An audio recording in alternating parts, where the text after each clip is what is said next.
Good morning and welcome to everybody.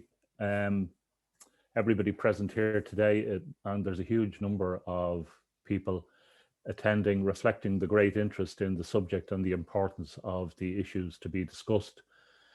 I particularly want to welcome Professor Joseph Ibrahim from Monash University in Australia and all those who are joining us today from Australia. I appreciate that it's evening time there, and as I say, we have a huge number of people who've registered for today's event from as far away as Australia, but more widely than or more nearer to us in Europe as well as across Ireland.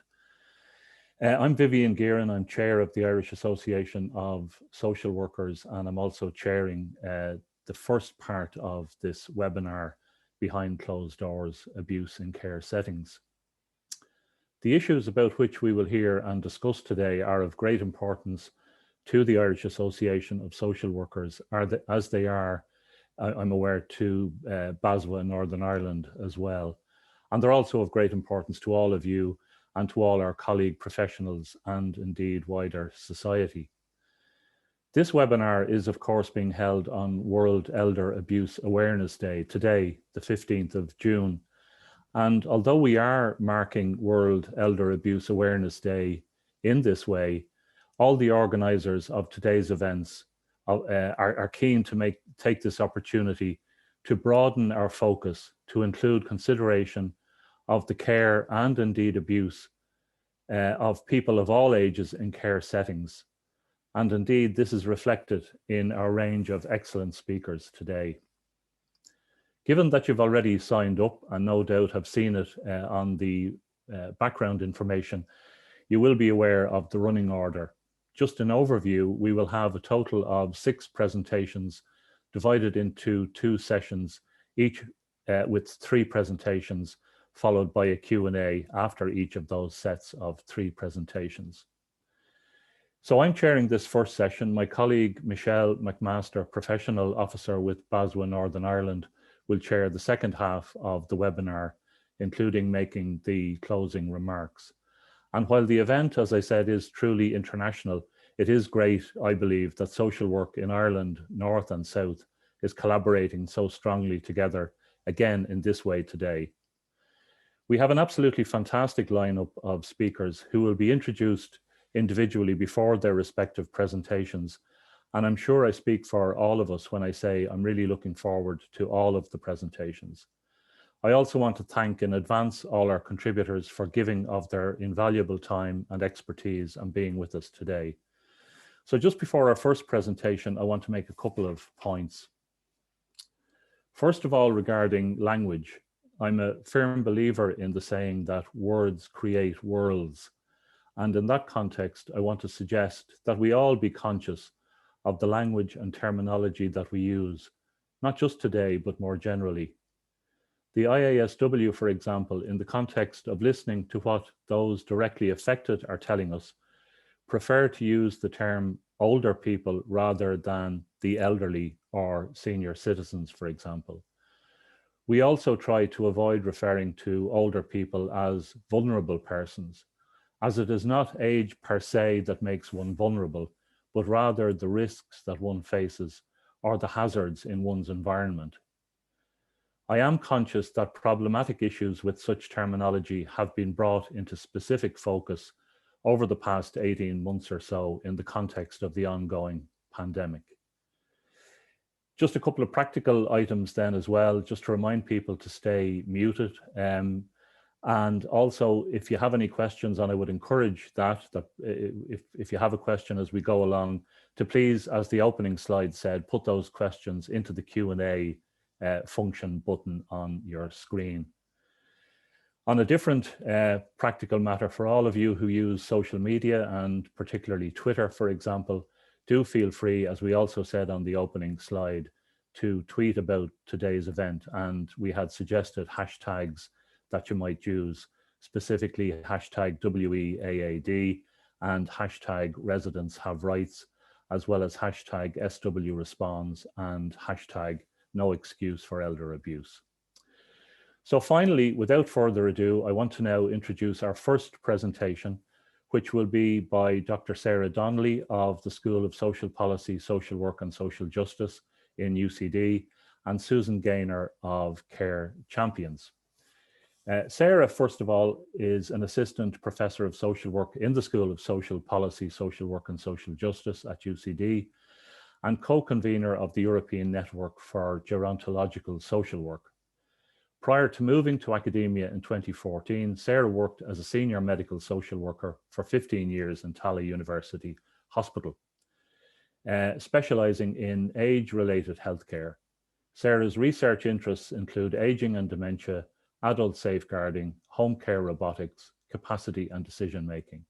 She is a Geary Fellow and member of the UCD Centre for Interdisciplinary Research, Education and Innovation in Health Systems, and an active member of the Irish Association of Social Workers. Susan Gaynor is a Montessori teacher and mother from Dublin. She feels very strongly about the lack of regulations to ensure our care home residents are protected from neglect and abuse. In Susan's own profession, by contrast, there is a very high standard of regulation in place to ensure that children are well looked after, and it ought to be similar in our care homes. So, Sarah and Susan, you have the floor. Thank you very much, Vivian, and I'll just try and share my screen, which of course seems to have disappeared just when you want it not to disappear. Let me just see. Okay, sorry. Not sure where it has gone to. Sorry, I'll be with you in a few moments. Apologies for the delay. You're all right. All right, if it can go wrong, it will go wrong. We'll try again. Yeah, okay, here we go. And okay, so good morning, everybody. And again, I'd just like to really echo Vivian's sentiments around apologies. Sorry, this has gone absolutely AWOL of me. Sorry. Sorry, so just to echo Vivian's apologies that I'm going to stop share again and go back to start to welcome everyone today.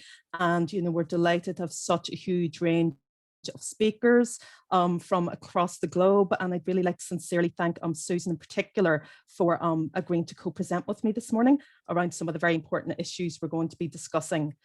Try and get back to the start again.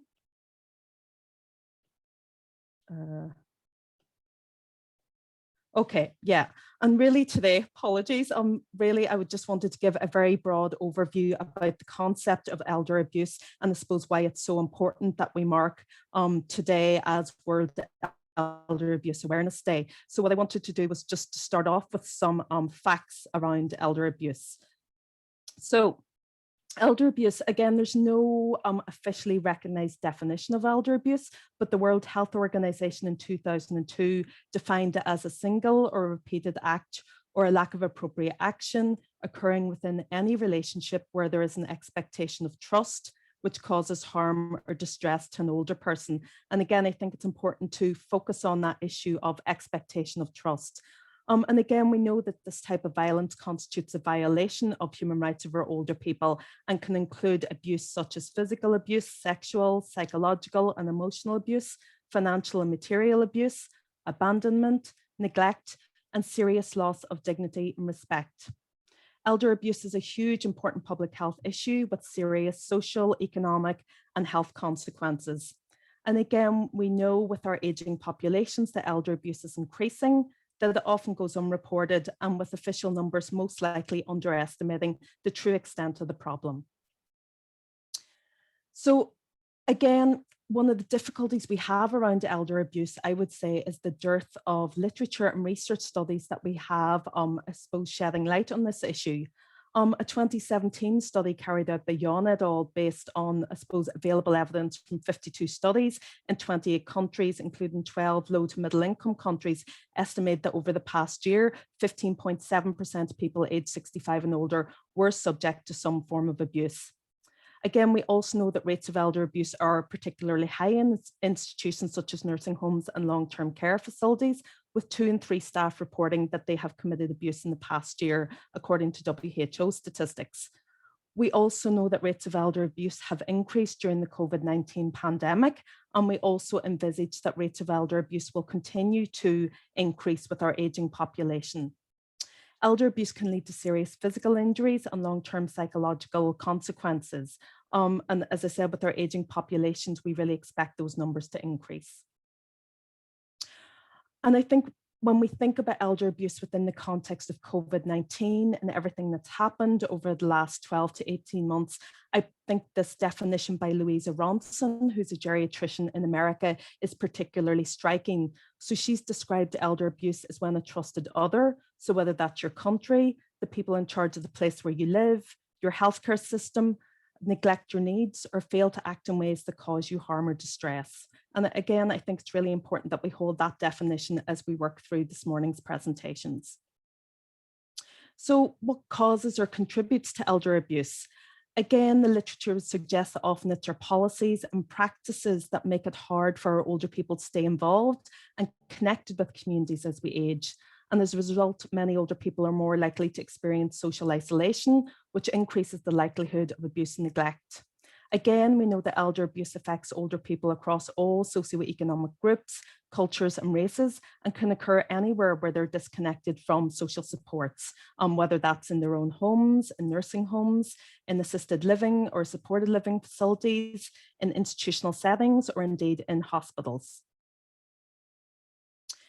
Again, I think it was important to touch on the whole concept of abuse across the life course, because we know that childhood history abuse also has an determining influence on abuse in later life. And again, international studies strongly suggest that as gender as a risk factor for elder abuse, with women more likely to experience elder abuse than men. Again, there are racial and ethnic-based differences have been identified, with some studies suggesting that people from ethnic minorities communities are less likely to report abuse for fear of, I suppose, repercussions and also reporting poor standards of care. Again, we know that poverty is the main contributor of elder abuse in developing countries. Older people may be impacted by poverty through poor nutrition, inadequate housing, clothing, or indeed social isolation. So moving on to abuse in care settings, and I suppose what little is known about the prevalence of abuse in nursing homes or care settings derives largely from research undertaken outside of the UK, and again suggests that such abuse is a common occurrence. But again, we can see that a lot of these studies are quite dated, and I would again highlight the dearth of research we have in this area. Cooper et al. Did some nice work in 2008 and did a meta-analysis of prevalence studies in both domiciliary settings and care and nursing home settings. And they determined that overall 16% of staff admitted having committed psychological abuse, 10% admitted to physical abuse, whilst 80% reported witnessing others committing abuse in their workplace. And again, in terms of reporting abuse, abuse in nursing homes for older people is not always reported, and sometimes indeed it's deliberately concealed, with only a fraction of the abuse that occurs often being brought to the attention of safeguarding authorities, such as local social service departments, or indeed inspection authorities such as HICWA or the Care and Quality Commission in the UK. A number of researchers maintain that as few as 1 in every 4 or 5 cases are reported, whereas the World Health Organization estimates it somewhat lower as 1 in every 15. But again, we know there are significant barriers to staff reporting abuse. Sometimes that's around personal consequences of reporting abuse, which could include victimization, intimidation, ostracization, reprisal from peers, managers, employers, and loss of employment. And again, we know from the existing literature as well that often toxic organizational environments can be a huge barrier to reporting within that context. I suppose moving on to the situation here in the Republic of Ireland as a case example, and I suppose our lack of legal protections for those in care settings. And again, this has been very well highlighted.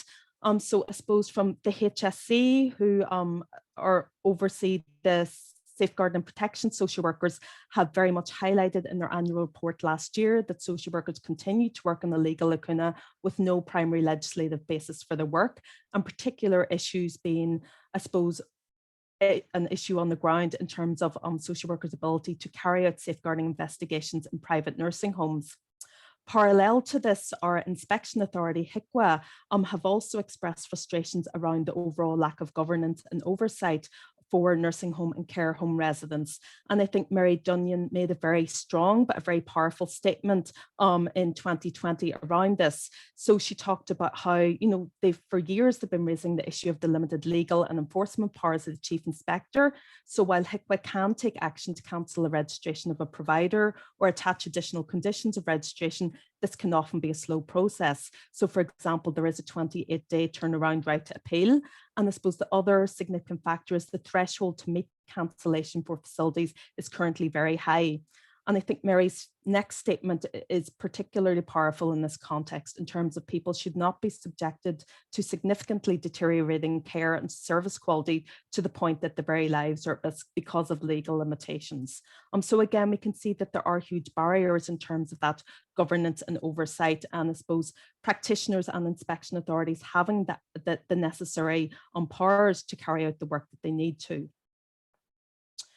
I suppose in terms of addressing the problem, and again, I suppose I'm sticking to the Irish context a little bit here, I think it's very interesting and important to draw on the fact that HICWA received a 71% increase on the number of concerns or issues with the care provided to residents received in 2019 during COVID-19. And I think within that context, it's also very important to remember that often residents and families are not communicated with in a timely way around concerns or risks in a nursing home or care home environment. The current safeguarding regulations, including whistleblowing policies, are failing to protect nursing home residents and care home residents who experience abuse, as either it's not reported internally, but often ignored or stifled. And again, I would argue that underreporting must be tackled at all levels, including very much revisiting the nature of the safeguarding response and remodeling both the organisational culture and the value frameworks of staff who witness or who are aware of abuse, but allow or who participate in its concealment. And again, I think parallel to that, what's also really important is residents must be empowered to protect themselves. Again, in the Irish context, a recent Red C poll suggested that almost a quarter of people surveyed would not know where to report abuse. And similarly, the Department of Health Commission research as part of the development of their adult safeguarding national policy, which showed firstly a very low awareness of safeguarding and protection teams, and also that service users and family caregivers very much reported difficulties around reporting abuse by paid carers because, again, fear of repercussions, being labelled as difficult, or I suppose, again, identifying who to report that abuse to. So as we mark World Elder Abuse Awareness Day 2021, caring about elder abuse is caring about justice for all. As a society, we are committed to ensuring the just treatment of all people, but elder abuse violates this value. The costs of elder abuse are extremely high for the affected individuals and society alike.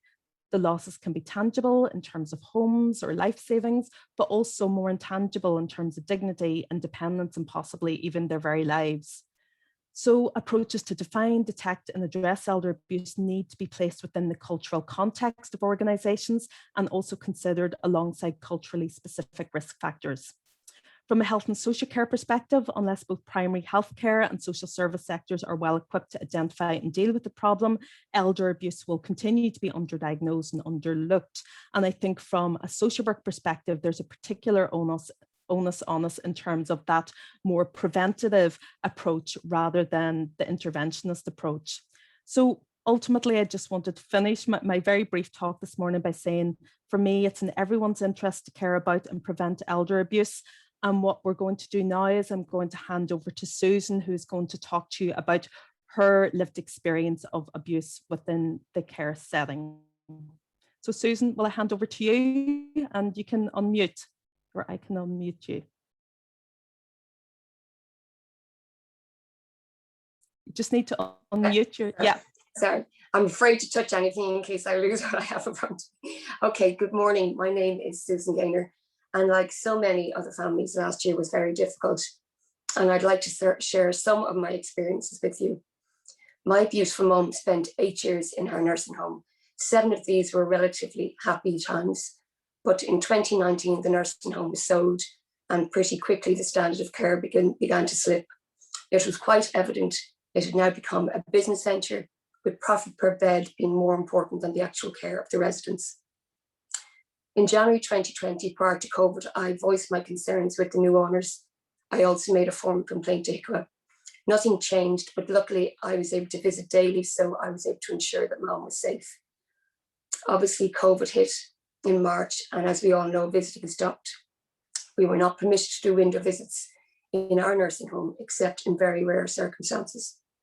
In May 2020, one of the carers in Mum's unit asked if he could meet me to discuss some concerns he had with regard to the nursing home.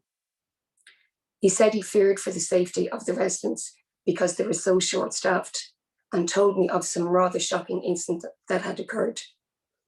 I immediately contacted HICWA. I also contacted Nursing Home Ireland, the HSE, my local TD. Whilst they were all shocked with my information, no action was taken by any of the agencies. I just wanted to give you a little background into my concerns just there. My worries started before COVID and obviously were exacerbated during COVID. Now, if I could just tell you a little bit about my mum. She was a lovely woman. She was very active prior to her dementia diagnosis, always on the go. She was such a lady and so generous with her time to everyone around her. She was really loved in the nursing home by the carers and the nurses, and she was always good for a laugh. She rarely sat still, always walking up and down the corridors. On the 21st of January, she turned 89 this year. I pleaded with the staff for a window visit, which I got. Mum was in good form. She had aged from the isolation and had lost weight, but she was content holding her baby doll and drinking her juice. I don't actually know what happened in the 4 weeks after that visit to the window, but on the 15th of February, I got a call from the nurse to say that Mum had received her second vaccination. But by the way, she'd gone downhill lately. When I inquired as to what she meant by downhill, I was told she'd stopped eating, she'd stopped drinking, she no longer speaks, she no longer walks, she needs a wheelchair.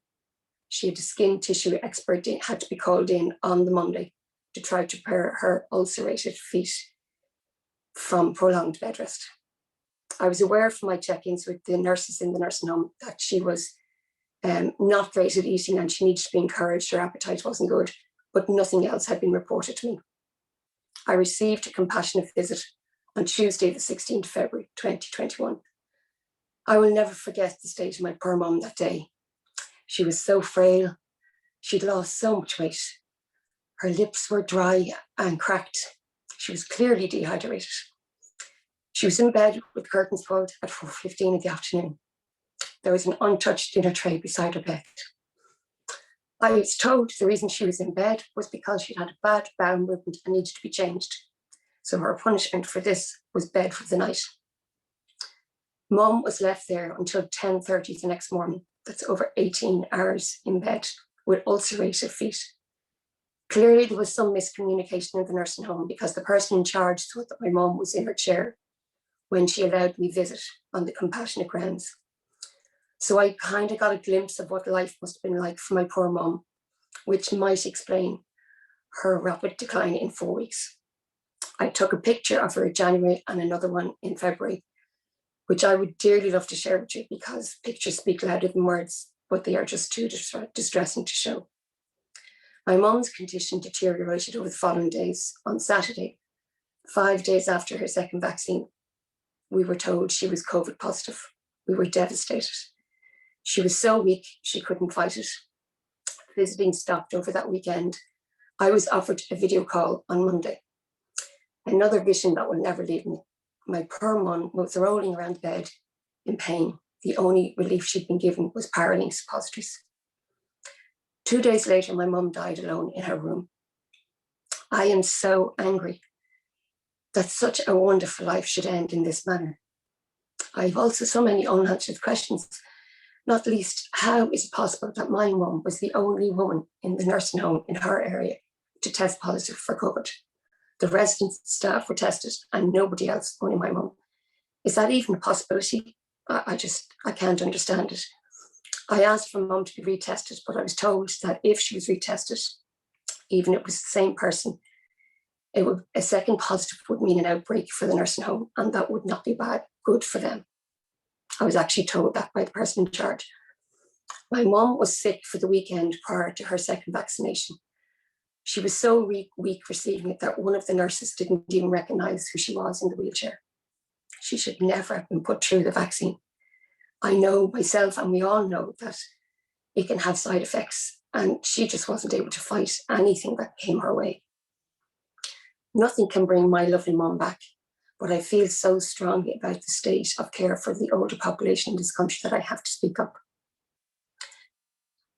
As you know, I run my own Montessori school, and as a private provider, I am so heavily regulated, and rightly so. I am inspected and checked by 3 different agencies. Serious non-compliance would just not be tolerated in our sector. We are doing a very similar job to that of the nursing home, just at the other end of the scale.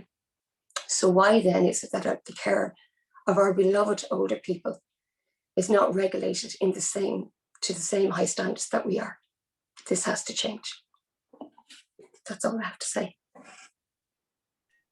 Thank you very much, Susan, and thank you so much for sharing your story with us. I'm going to hand you back to Vivian, but thank you very much, because I know that was very difficult for you, and thank you for being brave and telling us your story and your experience. So Vivian, I'll hand back to you. Okay. Thanks, Sarah, and thanks to both Sarah and to Susan for their presentations. And I think both have highlighted in very starkly the range of issues that we're speaking about. And I particularly want to thank Susan for it's impossible to respond really in any meaningful way. So I'll move on then to our next presentation, which is by Professor Joseph Ibrahim. And Joseph is Professor and Head of the Health, Law and Aging Research Unit at the Department of Forensic Medicine, Monash University in Australia, and a practicing senior consultant specialist in geriatric medicine. His research focuses on reducing harm to older persons and improving their quality of life. Joe has also been an expert witness for criminal and coroner's court cases, as well as the Royal Commission into Aged Care Quality and Safety. He was the lead author of Recommendations for Prevention of Injury-Related Deaths in Residential Aged Care Services, a report that followed the first comprehensive national study of injury-related deaths among nursing home residents in the world, considered one of the top 10 influential research studies in 2017, published in the Medical Journal of Australia. Joseph was also one of 3 people recognised by the Sydney Morning Herald Good Weekend's People Who Mattered 2019 in health. And Joseph's presentation is entitled Elder Abuse, the Perfect Crime. So I'll hand over to you now, Joe. Thank you very much, Vivian. It's a pleasure to be here, and I'm grateful for the opportunity. I think Sarah and Susan really have covered the whole subject, so whatever I have to say really is just trying to put, I guess, a slightly greater context around that. Elder abuse is the perfect crime. It's something that occurs that's not recognised, not reported, not acted upon, disappears, and it's as if it's never happened. My work in aged care now borders on 30 years in clinical practice, and my patients were generally are women in their late 80s who are very polite, very caring, and will sacrifice anything for almost anyone. And I feel a real sense of responsibility that we need to speak up for them. The gist of my talk today really is to implore and motivate you to act. There is no Martin Luther King, there is no Emmeline Pankhurst in aged care rights. And that therefore requires us to demonstrate leadership and not wait for the vulnerable population that's most affected to stand up for their rights, because that will not happen with elder abuse. I want to take you on a bit of a journey in the half hour that I've got. And what I'll do is go through why there are no complaints, why no one listens, why no one acts, and how death brings resolution and relief to most people, which is where a lot of the work in elder abuse stops, and then talk about the future. Following the talk and in question time, I'm happy to address any questions you've got about the Royal Commission in Australia, and particularly COVID, and sort of the deplorable effort that's been conducted nationally and internationally on looking after older people, which demonstrates a global issue, not a simple national issue. So if we go back in history, our goal was to live and to live to an old age, and that there's a detailed article in the New York Times last month describing the changes in longevity and how we've worked really hard to move from a life of 35 years to now an average one in a developed country of around 75 to 85 years. So we've worked really hard to live. What we didn't realize is that if you live a long time, you get old, and we didn't really prepare ourselves for that. And so there's the first issue, is we worked so hard to stay alive, we forgot that we really need to prepare for being older. And old age and a country with a large older population is really a country that's been very successful, typically a rich country and one that's applied good public health measures. When people talk about age and aging and wish that it wasn't a problem, I always say this is really simple. We simply stop vaccination, we stop public health measures, we get rid of potable water, we get rid of sewage, we don't treat kids when they get an infection, and our life expectancy will very rapidly fall to 50 years, and we no longer have an aged care problem. Unsurprisingly, most people think that that's not a very sensible approach, and come to realize that being old is a success story in itself. The alternative, of course, is not what any of us want. So we come to elder abuse in this time, and it's only really been recognised formally in the last 15, 20 years. And this particular day, I think, first came into existence in 2012. So the whole notion of elder abuse really hasn't existed or been at the forefront of our thinking. And that's because older people didn't exist, and didn't exist in the numbers that we have now to make it an issue. The other thing that I think is really pertinent is that older people tend to sacrifice and forgive. Having lived a life, understanding the vicissitudes of life and the importance of either making do or patching problems up for a better future. Older people tend to be more forgiving, and so they allow a lot more things go through that we now consider, and rightly so, as abuse. So the idea that elder abuse exists is relatively novel. It's been around for, I presume, all of history, but it's relatively novel in the world that we see today. But it also means we should be far better prepared to manage and deal with it. The types of elder abuse and how they get dismissed, I'll go through very quickly with you, is that someone that's subject of physical abuse gets waved off as, well, the person fell, they're clumsy, they have Parkinson's disease, they've got dementia, they don't know where they're going, their skin is frail, they bruise easily. It was nothing to do with how they were cared for, or how they were managed, or how they were handled. In terms of finances, this gets written off, well, the money was coming to me anyway, that once mum or dad died, I was going to inherit, and it'd be better if I inherited while I was young, so I could use the money to do something that I enjoy. So it makes sense that mum or dad would be okay with me taking the money now, because really it's my house, they're just waiting to die. Sexual abuse, which is where we're doing a lot of our research now, is really quite confronting, and sexual abuse is the most underreported and under-recognised, and it fits into all of our biases and attitudes about youth and attractiveness being the cause of sexual violence. Sexual violence occurs to older people and older women particularly. It's not recognised. People don't believe it occurs because they don't even believe that older people have the capacity for sexual intimacy. So anytime an issue raised around sexual violence, it's dismissed simply on age or attractiveness, that there is no belief. So that gets dismissed again. The use of restrictive practice and physical restraints, we gloss over with a medical and clinical dressing to say, we're doing this to protect them from themselves. They may get lost, they may fall, they feel really uncomfortable and unsettled and distressed.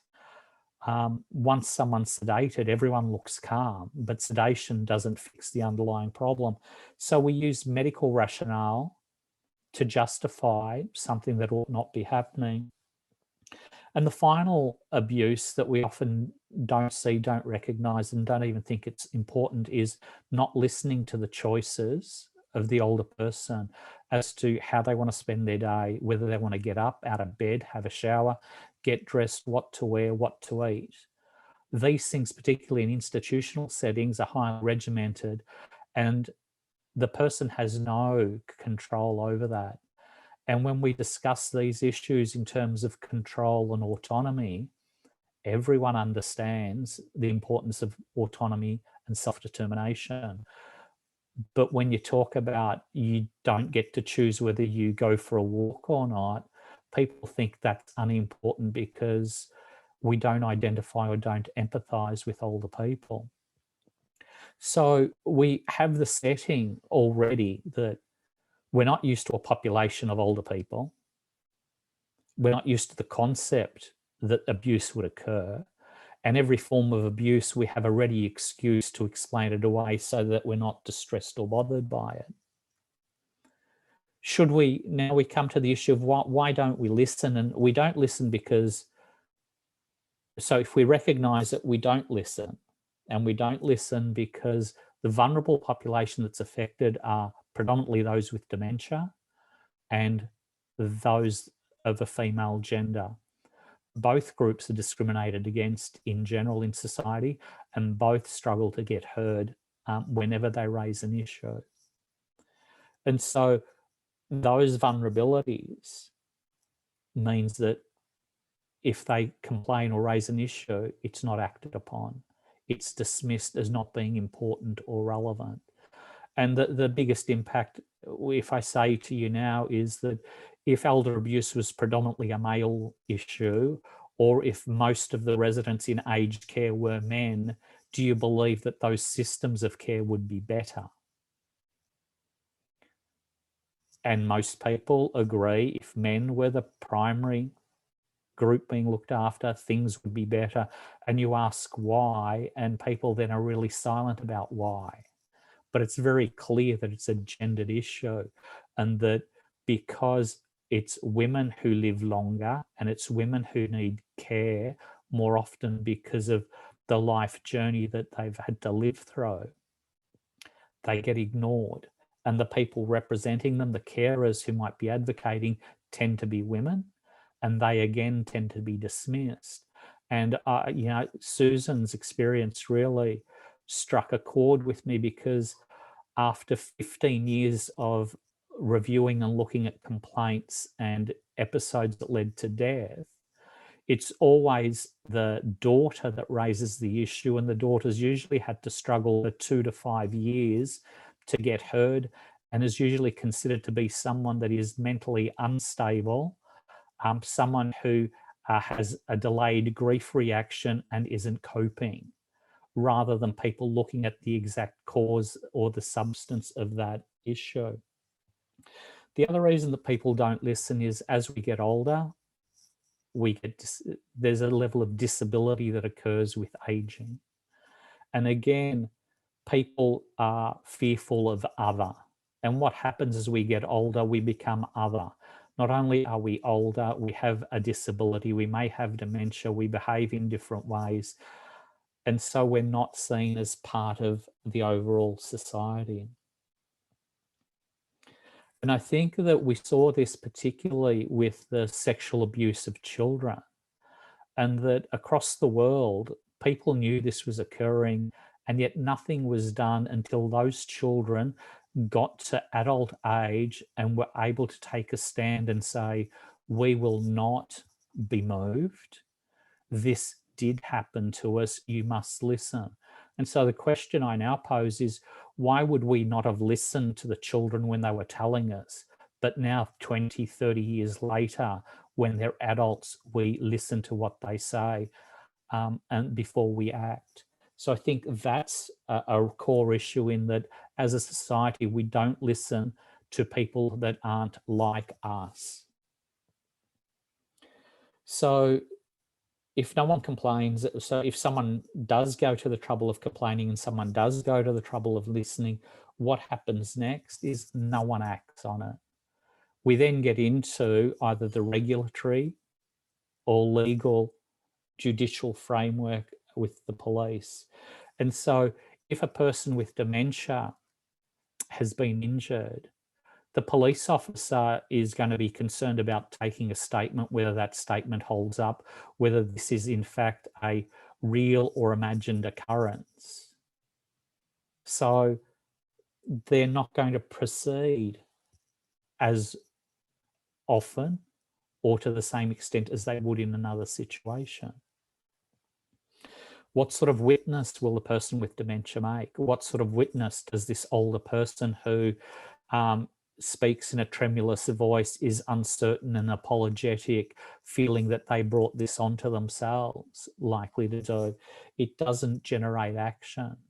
Older people also often don't want to take action because they're in a vulnerable situation where they're either dependent on the carers for their day-to-day life, or they're dependent on their children for accommodation, or they're dependent on their children for access to a social network or a life that's worth living that engages with their grandchildren. And so I've seen a number of my patients who have gone to residential care because they didn't want their children to worry, even though they were capable of living alone at home, but they choose to sacrifice their life so that their children don't have to worry. I've had another one who wouldn't press charges on her daughter, who was an opiate addict that was stealing her medication, because the older person felt responsible for the behavior of her child. And she also didn't want her child to have a criminal record, which would then affect her for the rest of her life. And so the older person then takes that on themselves. And so there is no action because the person is so conflicted by taking action. Do they lose what's left of their life? And this is where our loss of empathy or lack of empathy really plays in, because none of us know, unless we're 80 or 90, what it's like to be 80 or 90. We all know what it's like to be 5 or 6 and going to school for the first time, and how you might be nervous and scared and worried. But do you really know what it's like to be 90 and you've outlived most of your family, most of your friends? You live in a world you don't quite understand. Now someone has done something wrong by you. Where do you go? Or do you just give up? And so that lack of control and that lack of power, I think, is incredibly difficult to overcome, and one of the reasons why there is a lack of action. And then you come to the conclusion. So if you complain, someone listens and someone does act, particularly in nursing home care, but the vulnerable groups tend to be the very old, the very frail. So they tend to be old because they're very frail with multiple diseases, and so their life expectancy is relatively short. And so from the time of the incident to the time of getting to court or some resolution may be some years. And we know that older people that have been subject to any form of criminal action, about 1/3 to 1/2 will die within a year just because of the stress of it. So the older person eventually dies, and now you don't have a case because the person is dead. And what mostly everyone says is, well, that's a relief. They no longer have to suffer. They're in a better place. We can now move on. There is no one to complain about the case not going forward. We save time in the courts. The family is comforted because there was let's say there was a good death, and the person themselves now is free. And so we see death as a release, and a blessed release for everyone. And that's why nothing really changes. And that's why I started by saying, there is no Martin Luther King for elder abuse. There isn't someone who is marching down the streets saying, I am 85 and been a victim of financial abuse and this must stop, and I am not going away till you stop. We've had the Royal Commission in Australia, which said that 1 in 3 residents had suffered some form of abuse, neglect, or suboptimal clinical care, which I consider to be institutionalised elder abuse. So that's 1 in 3. Now, when you say, why don't the residents of nursing homes in Australia stand up and do something? The average age of a resident is 84 years. Over 60% are women. 2/3 have dementia.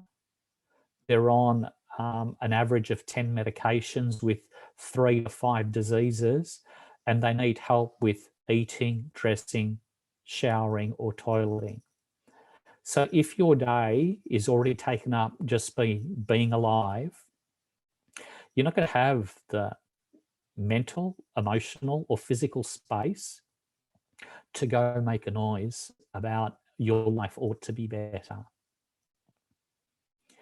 And so I think this is the only vulnerable population that exists that can't represent itself in any way, shape, or form that every other vulnerable population is able to take a stand and say, we are here, we exist, we're not going to be shifted, and society is treating us badly and we're being discriminated against. Because the issue here isn't one of elder abuse, it's simply and purely one of abuse. Older people are being treated unfairly and wrongly compared to everyone else in the population. There are, of course, nuances about how you might manage that situation, because at end of life, what people are willing to trade or forgive, what they gain, how they want their family to remain together shifts. And the nature of dementia requires a greater level of understanding about how you approach the situation. But make no mistake, the fundamental issue with elder abuse is abusive behaviour affecting older people, and it's the same abusive behaviour that affects every other person in society that has been abused. So from that, what we're left with is leadership. And here, there is no leadership at any national or even international stage. The United Nations is still working on resolutions for human rights that, as I understand, have been in train for almost 10, 11 years. Nations won't adopt standards that protect the rights of older people specifically without any explanation. But you usually will say, we already have enough rules and laws. And I say, well, if we do have those, then why aren't we applying them? So leadership is missing at a political national level. And, you know, as I get older, I didn't ever want to believe it, but, you know, if you follow the money, that's where things happen. That's where things change. And to get laws changed, you've got to get politicians to act.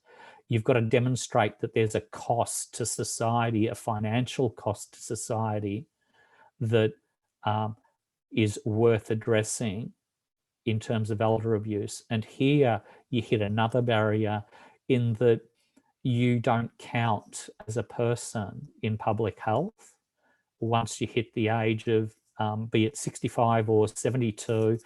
There's a cutoff as to what your life is worth when people are calculating quality adjusted life years. So the old aren't counted in terms of public health, and they're not counted in terms of society. And so the question is, what will motivate people to change to address this problem?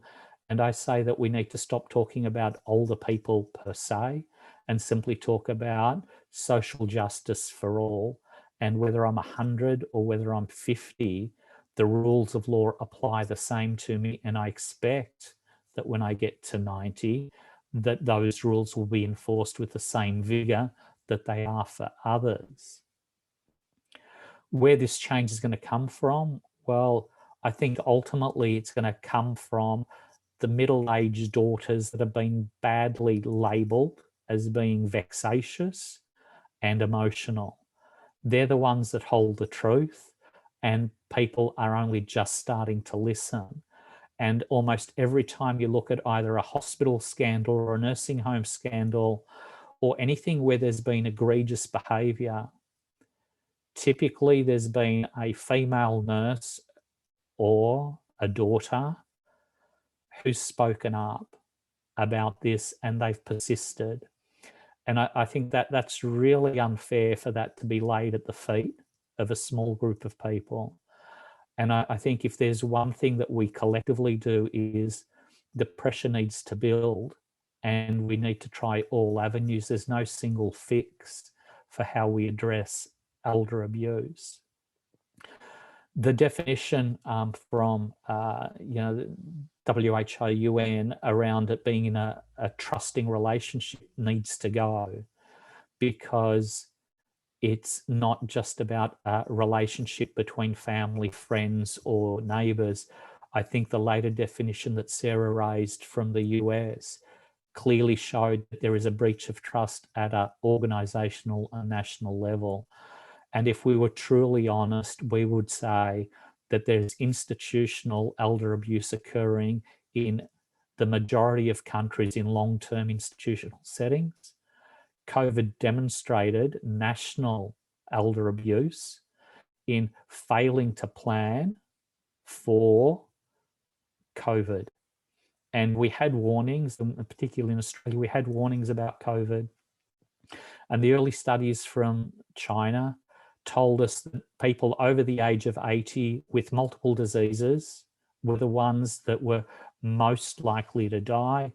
And that population is readily identifiable, and they're the residents in every long-term care home in every country. And every country has failed abysmally, generally, to deal with that. And the reports from Amnesty International into the UK, into Belgium, Sweden did its own investigation, Australia had its Royal Commission, Canada has a special inquiry, New York's looked into their own management of nursing homes, and there's a call now for, I guess, a COVID inquiry. And I think COVID has highlighted what has been hidden for so long. Elder abuse occurs, it's institutionalized, and we have accepted it. And, you know, to my embarrassment and shame, I started off in aged care because I wanted to do something to help older people. As a trainee doctor, I physically restrained, chemically sedated patients because that was the right thing to do. And we were all proud of the job we were doing 25 years ago. We've moved far too slowly in recognising the human rights of older people and recognising that clinical care needs to be much better, and the improvements that are possible in aged care have not kept up pace with what's improved in healthcare. Healthcare's transformed in the last 20 years with evidence-based practice, with a just culture, with recognition of teamwork, with recognition of clinical governance, with recognition of open disclosure. All of that's recognised in health, and yet it doesn't exist in aged care. And so aged care is at least 20 to 30 years behind health. In terms of dignity of risk and choice, we're at least 30 to 50 years behind the disability sector. And so these are really quite shameful things to consider. But we've got to face up to that hiding from it is not helpful, and hiding from it is not being grown up. I don't like what I did 20 years ago, but I did that. I can't run away from it. I have to say times have changed. I have to be different. And so we have to be different. Just because we care doesn't make us good. Good intentions will not get us to where we need to go. We need to think long and hard about the next step and have a concerted approach, and not allow the regulators or the politicians or our governments to continue to get away with what is egregious behaviour that wouldn't be tolerated. And so if you ever hesitate for a moment, think about the same situation, and instead of a 80-year-old woman with dementia, substitute a white, middle-aged, middle-class politician, and then say to yourself, what do you think would happen in that situation? And why is that different? And if you can articulate that difference really quickly, you know there's something wrong, because people aren't being treated fairly. So with that, I'll leave you, and happy to take questions, but we're past talking. The time really now is to act, because if you're lucky, you'll get old. And if you get old, you're going to get some diseases which might make you vulnerable to someone abusing you. So if we don't fix it now, then we will reap those rewards when we get older. Okay, thank you very much, my time. Joe. Another very clear, very insightful, thought-provoking and hard-hitting presentation, as has her previous ones been. If I can take just two very quick takeaways among a whole lot of takeaways from what you said, for me, what resonates is there is no Martin Luther King, on the one hand, advocating in this area. The other positive side, if you like, is that as far as we in this virtual room are concerned, the leadership that you spoke about that needs to happen is in this room, and we're all people who can take action, which, as you say, is required after the certain level of talking that we had. So thanks very much again, Joe. I'll move on now to the third presentation of our first session, and it's by Bernadette McNally, who is independent chair of the Safeguarding Board for Northern Ireland and chair of the National Independent Review Panel. Bernie graduated from Queen's University in Belfast in 1985 as a professional social worker, having previously completed a BSc in psychology at the University of Ulster. And since then, Bernie has worked in the Northern Ireland Health and Social Services in a variety of practice and senior management positions, spanning both adult and children's social services. In 2012, Bernie was seconded to Northern Ireland Cooperation Overseas to work in Eastern Europe with national government administrations on a number of childcare projects. This work involved assisting in the development of modern childcare policies, procedures and practice in several European Union accession countries. Just before Bernie starts, just to remind people, if you have questions, to get them into the Q&A box on your screen, and also for anyone who's tweeting, it's hashtag WEAAD. So Bernie, thank you very much for being with us here today, and you have the floor. Thank you. Thank you very much, Vivian, and thank you for that introduction. First of all, I'd like to say good morning to everyone and to say how delighted I am to be here this morning. And I just want to thank Professor Abraham for his insightful talk, and also to thank Susan for sharing her story, which was really very emotional and very, very, very important for all of us practitioners, professionals and policymakers to hear from the front line. That's probably the most important thing that we take away from today. I'll just share my screen, and I have some slides. Some people say people who have slides have no ideas, so hopefully that's not the, if I could just start from the start. So my talk this morning is about learning when things go wrong, and I just want to give some of my background so that people understand where I'm coming from in terms of the reviews that I do. As Vivian said, I'm the independent chair of the Safeguarding Board for Northern Ireland, which is an interagency partnership that was set up to ensure that the statutory and some voluntary agencies that were charged with the important work of safeguarding children, like police, social services, education, etc., that they work together to safeguard children. So one of the statutory functions of the Safeguarding Board is to review cases where things have gone wrong. I'm also the independent chair of the National Independent Review Panel in the Republic of Ireland, and it is for adults. So it again has a role to inquire into and review cases where things go wrong in situations where there are adults involved.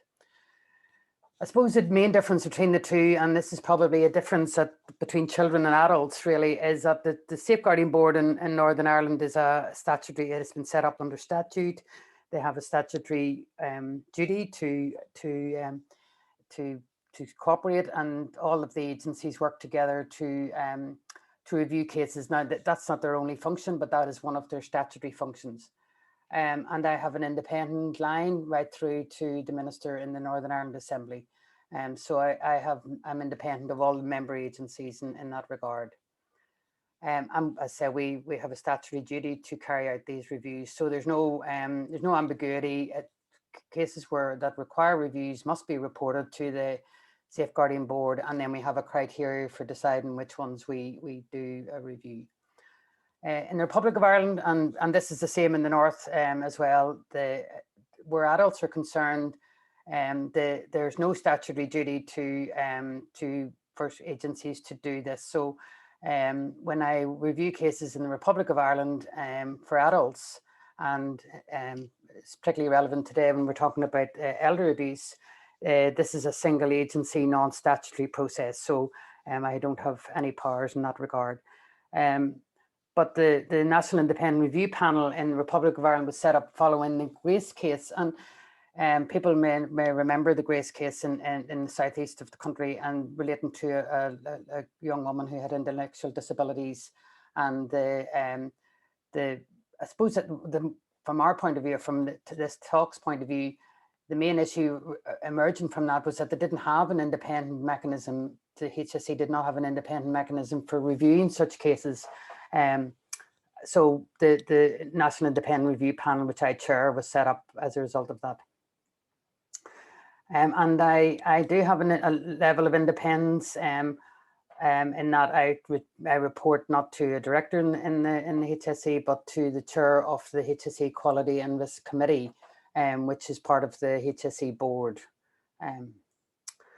So why do we need to do independent reviews? Now, I suppose it's important for me to say that a review is not about an investigation. It's not me going in to find out what happened. It's to go in to find out, excuse me, it goes in really to find out why it happened. And the main motivation for examining why things happen is to provide service improvement. So there's no point in examining a case, examining governance, leadership, all the various issues that usually lead to these cases happening, without coming back with some improvement process. And I was struck by what Joseph said earlier when he talked about the system having to change. And I firmly believe that very few people come to work to do bad deeds. Social workers don't come to work to do bad deeds. Nurses don't come to work to do bad deeds. And of course you may have rogue people, and I have come across many rogue people in my day, but mostly I find that and my recommendations usually relate to systems failures, and those systems failures I firmly believe relate to the quality, relate to the model of care that we have particularly for people who are living in residential homes, living in nursing homes, whether they're for older people or for people with intellectual disabilities, learning disabilities. Because a colleague of mine once said, even good people do bad things in institutions, because the culture of those institutions, and Joseph mentioned when he was a junior doctor, administering sedation, etc. And that's because people come into those situations, the culture of the situation, the culture of the system, the way they work, particularly if they are junior member staff, they have very little power of control to say, well, actually, I'm going to fight against the system. I'm not going to do that, but that everybody else does, because the culture of those organizations really push people in that direction. I think we also have to do reviews because the public confidence depends on not so much. I'm very much against we have a bit of a shock jock up here in the north. Stephen Nolan, people from Northern Ireland on this webcam will know him, and I'm not sure it does anybody's a service to sensationalize these situations, to have people on talking to because I don't think that we can instill public confidence in that way. I think we have to, the public require or demand of us that we provide them with assurance that these situations are being examined, that independent people are looking at them, that changes are being made, that models of care are changing, and that the situation is leading to an improvement in quality. It's not good enough just to come on to a radio station and complain, and then everybody walk away again and nothing changes. You really need to have a systematic approach to these matters, to look at what happened, to examine the case, to change the model of care and to make real improvements. I think also, why do we do these reviews? And I think both in the north and the south, in the safeguarding board where I am in the north and in the independent review panel, I think you do need a standard infrastructure for reviewing cases. Quite often a situation develops, particularly happens in the adult side, that we have abuse in care homes, we have a situation which develops, which everyone knows is wrong. There's the users have been abused, the families are outraged, quite rightly, and we just send it out to somebody who perhaps has been retired for a number of years, perhaps someone who has a bit of time on their hands, and ask them to review the case.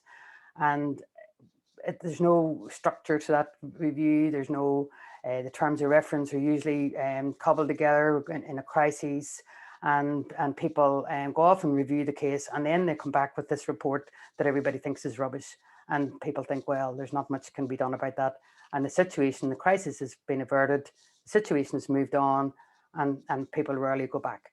So I think it's really important that you have a structure, that you have an ability to set out terms of reference in a way that actually looks at what went wrong, and actually has a mechanism for recommending significant change, not 100 new documents, not 100 new tick boxes, not in, I've seen reviews that have 50, 60 recommendations.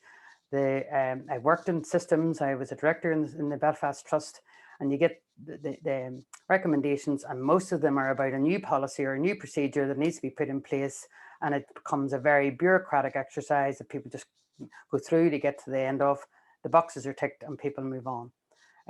Whereas I firmly believe that at the end of a review, you really need to look at how do you change the system or the model of care that allowed this situation to go on for so long. I think it's really important that we have a safe mechanism within the system to look at things and go wrong. And I remember when I was a young social worker working in childcare many years ago. In fact, I was a team leader, and we had a child who died at the hands of a brutal murder. And the impact that had on me and my staff, to this day, I don't think about that child every day, but I think about him a lot. And the impact that had on me at the time, the impact it had on, and many of that was about, could I have done more? What happened? Was there something that I did? Was the system wrong? And staff who don't have this mechanism, when there is not a mechanism in place to look when things go wrong, you find that the most junior staff are the ones who are absolutely dismayed. I'm involved, or I was involved in a review recently, and I'm very conscious when I'm talking about examples that I'm changing them slightly so that I don't identify any of the places where I'm working or have worked in the past in terms of doing reviews. But I was working with a situation where an older woman working living in a care home was brutally raped by a member of staff, and we know that these are not one-off incidents. We know that this has happened to other residents in that particular situation. But when I visited the staff to talk about the review and talk about the terms of reference for the review, the staff were absolutely distraught. And the people who were the most distraught were the people who were closest to the resident.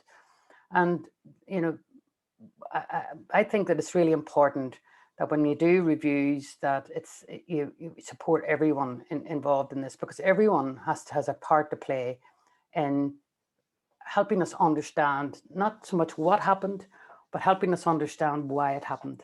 And if we don't have a mechanism for doing that in a safe environment for staff, then all we do is cover up. People don't tell us what we need to know. People don't talk to us. So we really need a mechanism. An independent review also encourages reflection, and you know, as Vivian said, I'm a professional social worker by background, and you know, reflection is a really important part of our work as to what we did, how we did it, and could we have done it better. And of course, the most important part is a review should provide strategic oversight for the people who can make the changes, who can change the model. The care assistant in an older person's home cannot make the changes. These have to be made at a strategic level. The model of care in older people's homes must change. Institutions, in my opinion, are inherently dangerous. They're inherently dangerous. So you cannot change that unless you change the model.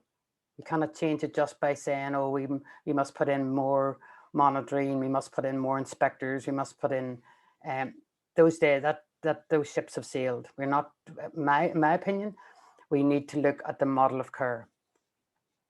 I've already said this shouldn't be about public humiliation, and they're not about criminal investigation. Those are processes that need to happen with the PSNI here in the north and Garda Síochána in the Republic of Ireland.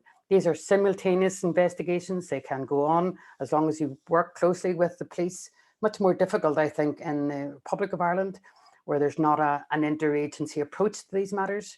In the north of Ireland, it's a much more interagency approach, so you can sit down with the local police and social services and other agencies and make sure you're not tromping all over each other's patch, if you like, and make sure that what the review's doing is not in any way impinging on the police's ability to investigate these matters. Nor should it be used for disciplinary processes. There are already processes in place to do that, and they should be carried out, and where a member of staff or a manager or senior official requires to be investigated under, there are well-worn processes for doing that. So we work alongside in both the children's side and in the adult side. We work alongside these processes, but we're not primarily, our role is not to contribute to them. I just wanted to outline from the panel's point of view in the Republic of Ireland, our mission, and it is about promoting learning. It is about best practice. It's about improvement to services, and it's about trying to prevent these situations happening again. And unless we come at it from that perspective, we will not learn, we will not change. Because if we come at it from always being an accountability mechanism, which is the criminal part of it or the disciplinary part of it, if we don't do the learning bit, we won't change. And all will happen will be the good people will leave these services because they'll feel that they have no way of changing them, and they will and they'll walk away. They'll go to somewhere that they feel that they have some more power, and I think that would be a disaster for everyone. So purpose is, you know, put in this purpose of what happened. Most of the time, whenever I come in, the what has already been established. So I was doing a review a while ago, and it related to a woman. It was a mental health issue, and a woman who had mental health illness took her child's life. This is quite a common thing now. Took her child's life and then took her own life. And this has happened both all across the country, and it's an increasing issue. And I suppose that had already been established. The facts had already been established. There already had been a police investigation, and there was an ongoing coroner inquest issue. So we were looking at how could this have happened?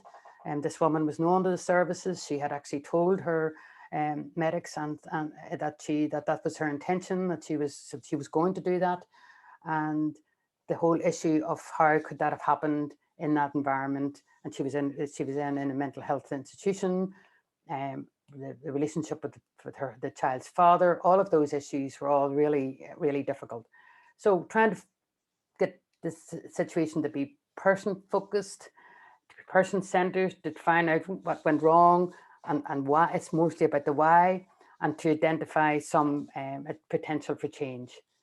You know, some of the principles that we have about confidentiality, which is really, really important, trying to understand how can you do this and keep the dignity and of the person, for example, and the privacy of that.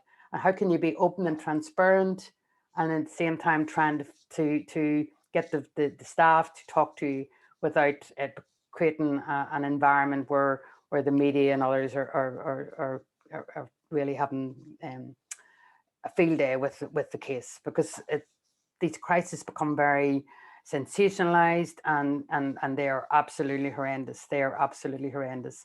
But it's how we fix them is the thing that I am really interested in. There's a couple of things and really important that we get the terms of reference right. It's really important that we have natural justice and fair procedures. That if we are talking to staff, that we can protect them, that we can look after them, and we give them a right to reply. And of course, the report has to be of high quality. And just to finish off, I just wanted to identify some of the key issues. How do you avoid a blame culture when these are really terrible things that people have done? So how can you balance that, the terrible things that have happened with this learning, what we're trying to create, which is a learning environment? How do you protect the privacy and dignity of the service users and their families whenever you're trying to expose wrongdoing? And there's a couple of things that struck me about that. You know, I was doing a review recently in a residential home for people with intellectual disabilities, and when I spoke to the families of the victims, they were split down the middle. You know, some of the families wanted this exposed. They wanted a prime time story on it. They wanted everybody in the world to know, and they thought that's the only way things change. If you expose it all, it'll change, and you know, people will be held to account. On the other side of it, some family members said, no, this is re-victimizing us. The sexual abuse is a really stigmatizing thing, and if you expose it all in the media, then our families become very, very exposed and be re-traumatized. So how do you manage all these expectations of the various stakeholders, and how do you share that learning? So I hope that this is a sort of like a whistle-stop tour of the National Independent Review Panel and the Safeguarding Board in Northern Ireland, and sort of giving you sort of a difference between the adult side and the children's side, because they're both, you know, they're quite different. And I suppose just the key points again is that we want to create a learning environment. We want to protect the victims, if you like. We want to protect their families. We have to balance between exposing these matters and getting this learning out there. And it's all about, and a big thing for me is that there is no statutory, in the adult world, neither north or south, there's no statutory requirement to have these reviews and to look at these matters. Whereas there is, and certainly in the Safeguarding Board in Northern Ireland, there is a statutory obligation and a statutory duty to cooperate by all agencies. So thank you very much indeed for allowing me to share some of my experiences with you. Okay, thanks very much, Bernie. And again, once again, a fantastically clear and insightful presentation there. And really, I felt it provided us with a very clear framework, almost like a handbook or an A to Z of overview, review, and investigation of the areas that we're talking about. So, and with the various issues on improving and preventing and developing good practice and so forth. So thanks again, really fits in very well with the overall collection of presentations. Okay, we have a few minutes for some Q&A. I'm not sure if I'm picking up the right questions, but either way, we can always, we have a further opportunity later in the day, but I have identified a couple of questions that I might put. And one is, some of the questions that I've seen coming through are overlapping. Maybe this one might be for either Sarah or Bernie, but anybody can feel free to take it. And Pascal Moynihan and I think a number of others have highlighted the issue of the need for legislation, as some of our presenters have referenced as well. So in terms of, as Pascal said, he feels that appropriate legislation helps to shape the values and the culture and the practice and so on. And in terms of adult safeguarding legislation, how big a feature or how important a plank is that in what needs to happen from here on out, if anybody wants to take that up? Okay, maybe I'll go first. Yeah. Vivian, I suppose just from my position and position the Irish Association of Social Workers, I suppose we feel very strongly that we do require primary adult safeguarding legislation. I think our experience from social workers on the ground and also HICWA, our inspection authority, has been that they cannot do the job that they need to do without a legislative basis and without the necessary legal powers. And again, certainly in the Irish Association of Social Workers, we've been actively engaging with politicians around this issue to try and advance this, particularly within the context of COVID-19, when people were essentially cocooned into nursing homes without any contact with their family members, those vital monitoring eyes. And I suppose we certainly felt within the context of COVID, there should have been legislation fast-tracked to address this gap, given that we knew that older people in care homes and other care home residents were very vulnerable within the context of COVID. Bernie, I'm not sure what your thoughts are from the north. Yeah, well, I suppose, I have experience of the legislative framework in both children and adults. And children, it's much easier with children because children, under the age of 18, there's a statutory duty to investigate child abuse. There's no barriers to that. When you try to replicate children's legislation into the adult world, it's much more problematic because the adults, for start, they have consent issues that perhaps are not as relevant in children. In that sense, children obviously have a consent principle, but it's not as relevant. So you have to make sure that you don't try to replicate children legislation into the adult world. It's completely separate.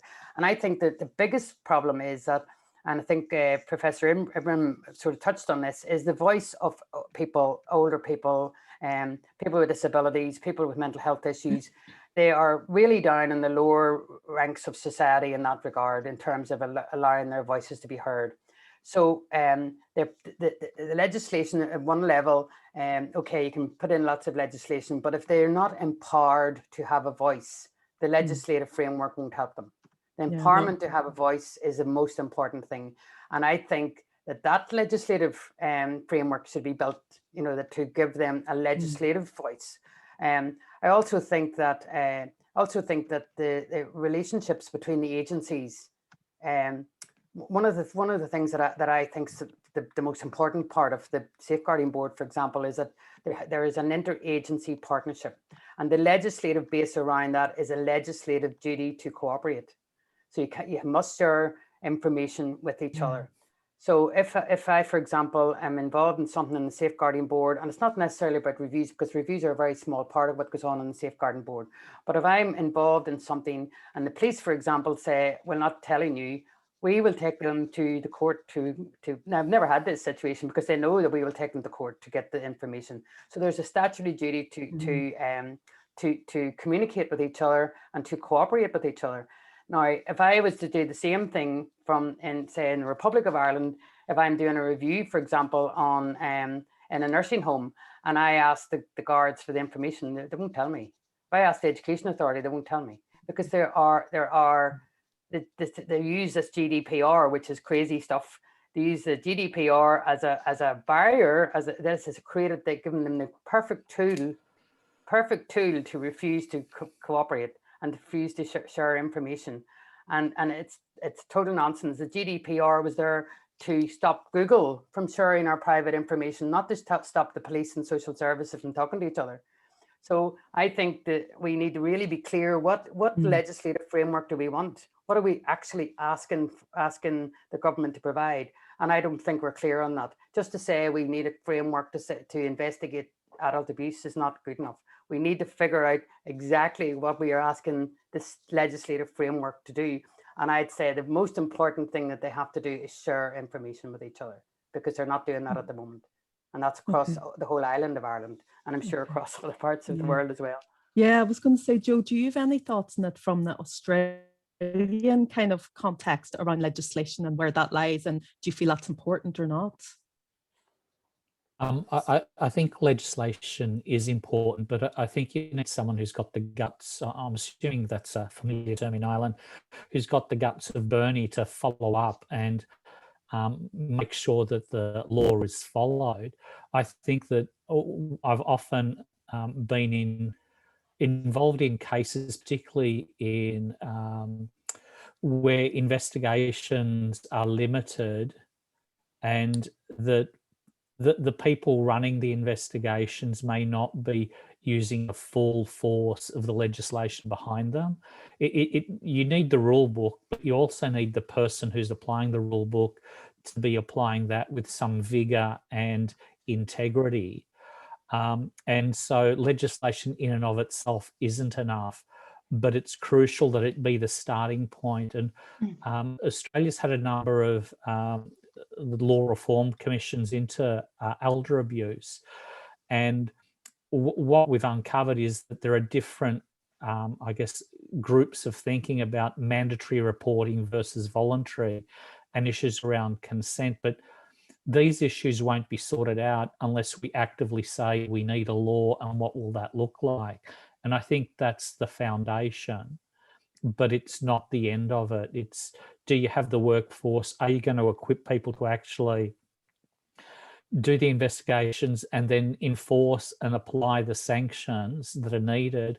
And one of the major failures in all regulatory arrangements pretty much across long-term care across the world has been either weak regulation, weak investigation related to the regulatory agency, or failure to apply sufficient sanctions to get behaviour change. And so it's really a very integrated system. Thanks very much for that. Clearly, I think the answer is yes, that it's not necessarily the be all and end all, but good legislation and the enforcement of it is a key element. I might just squeeze in another question because we're coming up against time in terms of taking a break. But a number of people in the Q&A or in the chat and Q&A areas have made very interesting comments, suggestions, helpful hints, experiences they've had. But some people referred to the model of care that's used or tends to be implemented or in place, particularly for older people. And Mandy Cowden asked a question that some of the panel might like to address in terms of practice. What would a good model of shared living look like? should we look at cooperation and real community-based options? And there was a reference to what's described as positive shared care. I suppose it's exploring or challenging some of the existing models of care provision that we have in place at the moment, certainly in Ireland, and have people got views on how that might be different and better? Does anybody want to have a go at that? Well, could I just make a couple of points on that? Sure, yeah. I think congregated living, you know, we don't need any more reviews to tell us that this is a disaster. That you know, we've had years of child abuse in those institutions. We've had the Magdalen laundries, we've had children's homes. We've now got lots of evidence on old people's homes. We've got lots of evidence in these big hospitals. There's no more, we don't need any more research to tell us that these places are not good and they are inherently dangerous. So we have to find, and Professor Imbram talked about us all, we're all hopefully, we're lucky heading for old age. And I don't want to be in one of those institutions because they are inherently dangerous. So we need to figure out a way of increasing the amount of support that we give the people living in their own homes. You know, I'm not saying their own homes are not dangerous also, but they are less dangerous. That people need to have the support to live in their own homes with community care.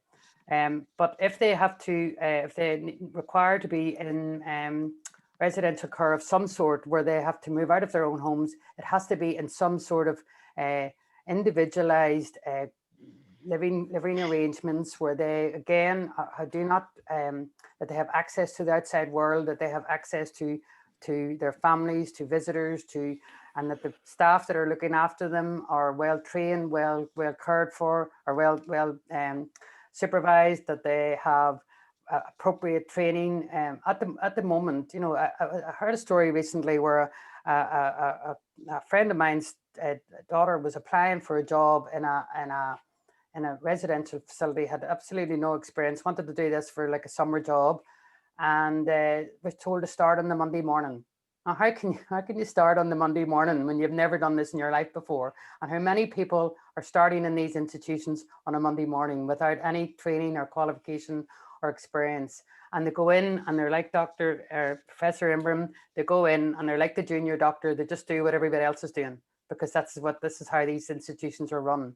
And I remember going to the children's home one time, and there was locks on the kitchen doors, and I said, why have I got a lock on the kitchen door? Oh, because we don't want the children eating food, you know, during the day. We just want them to eat food at meal times. Now, what normal family situation has locks on their kitchen doors and only eats food at meal times? Like, these are crazy rules that develop in these institutions that they're there to keep the institution running. They're there to keep the culture of the institution running, but they have no purpose in terms of protecting the individuals. So I think there's lots of good practice models. You know, there's an institution here in Belfast, and whenever I was working in Belfast many years ago, and we were trying to close this older person's home. It was a 40-bedded unit. It was a terrible place. I thought we needed to bulldoze it down and start again. We had to all the political, because there's jobs involved in these institutions, there's money involved in them, there's big business involved in them, and we had everybody in the world fighting against us, and we had lobbying going on to stop us from closing this and bulldozing it down. We had the Stephen Nolan show every day. When we eventually closed it and we created this environment where we had, and this is for people who had dementia, every single person has their own self-contained apartment within this new facility. Every single person has their own home, and we use technology, we use other ways of monitoring, and it is a fantastic place. And I was visiting it recently. I had some overseas visitors and I brought them to it, and they could not believe, and the residents, the families, everybody, a fantastic model. Costs a little bit more, but this sitting around the walls institutions, they have to close. Okay. Yeah. Okay. Can I just add in one point, Vivian? Just, Yeah. you know, I think it has to be said, and Bernie's kind of touched on it, you know, I think, you know, in Ireland in particular, we've moved to a for-profit model for the provision of nursing home and care homes. There is an inherent conflict of interest when we're going down a for-profit model in terms of care. And like really for me, our nursing homes, our older people need to be much more integrated into our local communities. So this othering of nursing homes and care homes needs to stop, and they really need to be a core part of every community rather than separate to it. So sorry, I know we're really stuck for time. So all right, yeah, that's okay. Okay, listen, thanks very much, Sarah. Really important point though. And we're just going to take a break. Just before I do that, I want to thank all our speakers in the first session. Bernie McNally, obviously, Professor Joe Ibrahim, and Dr. Sarah Donnelly, but I do particularly want to single out Susan Gaynor, and just to paraphrase or quote Maya Angelou, who said that people will never forget how you made them feel. And I'm sure I speak for a lot of other people at this event today. And I certainly, and other people, I think, won't forget how Susan made us feel today, which has been a really important part, as have all the presentations been. So I really want to thank all of you for your input today. And it's been really inspiring in terms of the inputs. So we'll be taking a short break. I'm going to clarify with Sarah how long that is, but 15 minutes. 15 minutes. So it's 10 past 11 now. So 5, 10, 15, I'm not good on the maths. 25 past 11 sharp, we'll be back. Sharp, because we're sharp, behind 25, 11, 25, whatever way you call it, or 25 past whatever hour you're currently at in your relevant country. And I have great pleasure to hand over after that break to Michelle McMaster, my colleague, to chair the next session. So thanks everybody, and enjoy the short break. Thank you.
Hi, Michelle.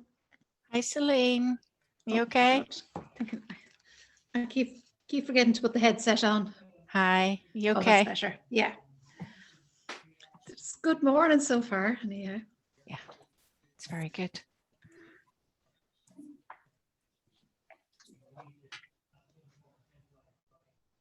Michelle, just to say, we're probably okay for time in terms of we've left a good bit at the end for Q&A. So don't stress too much. We can still give all the presenters the time they need, okay? And we're having some problems with the chat function. And we weren't able to send the questions to Vivian via chat, but Sinead will read them out if you prefer. Fine. Yeah, is that okay? No, that's absolutely fine. I've been able to see most of what's in the chat, Oh, great. and I'll keep a wee eye on it as well. So there'll be a lot more than we can cover, but everyone who's all listening at the minute as well will know we'll not cover everything, but I'm sure we can come back afterwards to anything that's outstanding. Yeah, and actually maybe just let people know as well that Joe's happy to, or he's put his email in the chat and he's happy for people to contact him directly as well. Yeah, thank you. And good luck. When everyone's not visible, it's hard to see who all's back and who's not at the minute. So I'll give another minute. It's not quite 25 past yet. Yeah. And Sarah's here, who is our next speaker. So that's the most important thing.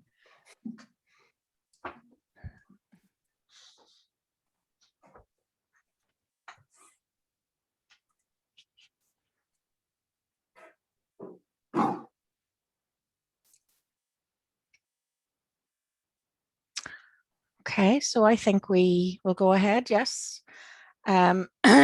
Excuse me, bad start as I clear my throat, but welcome back to everyone. It has been already an outstanding morning and so much information, so much more to take in than you can in one sitting.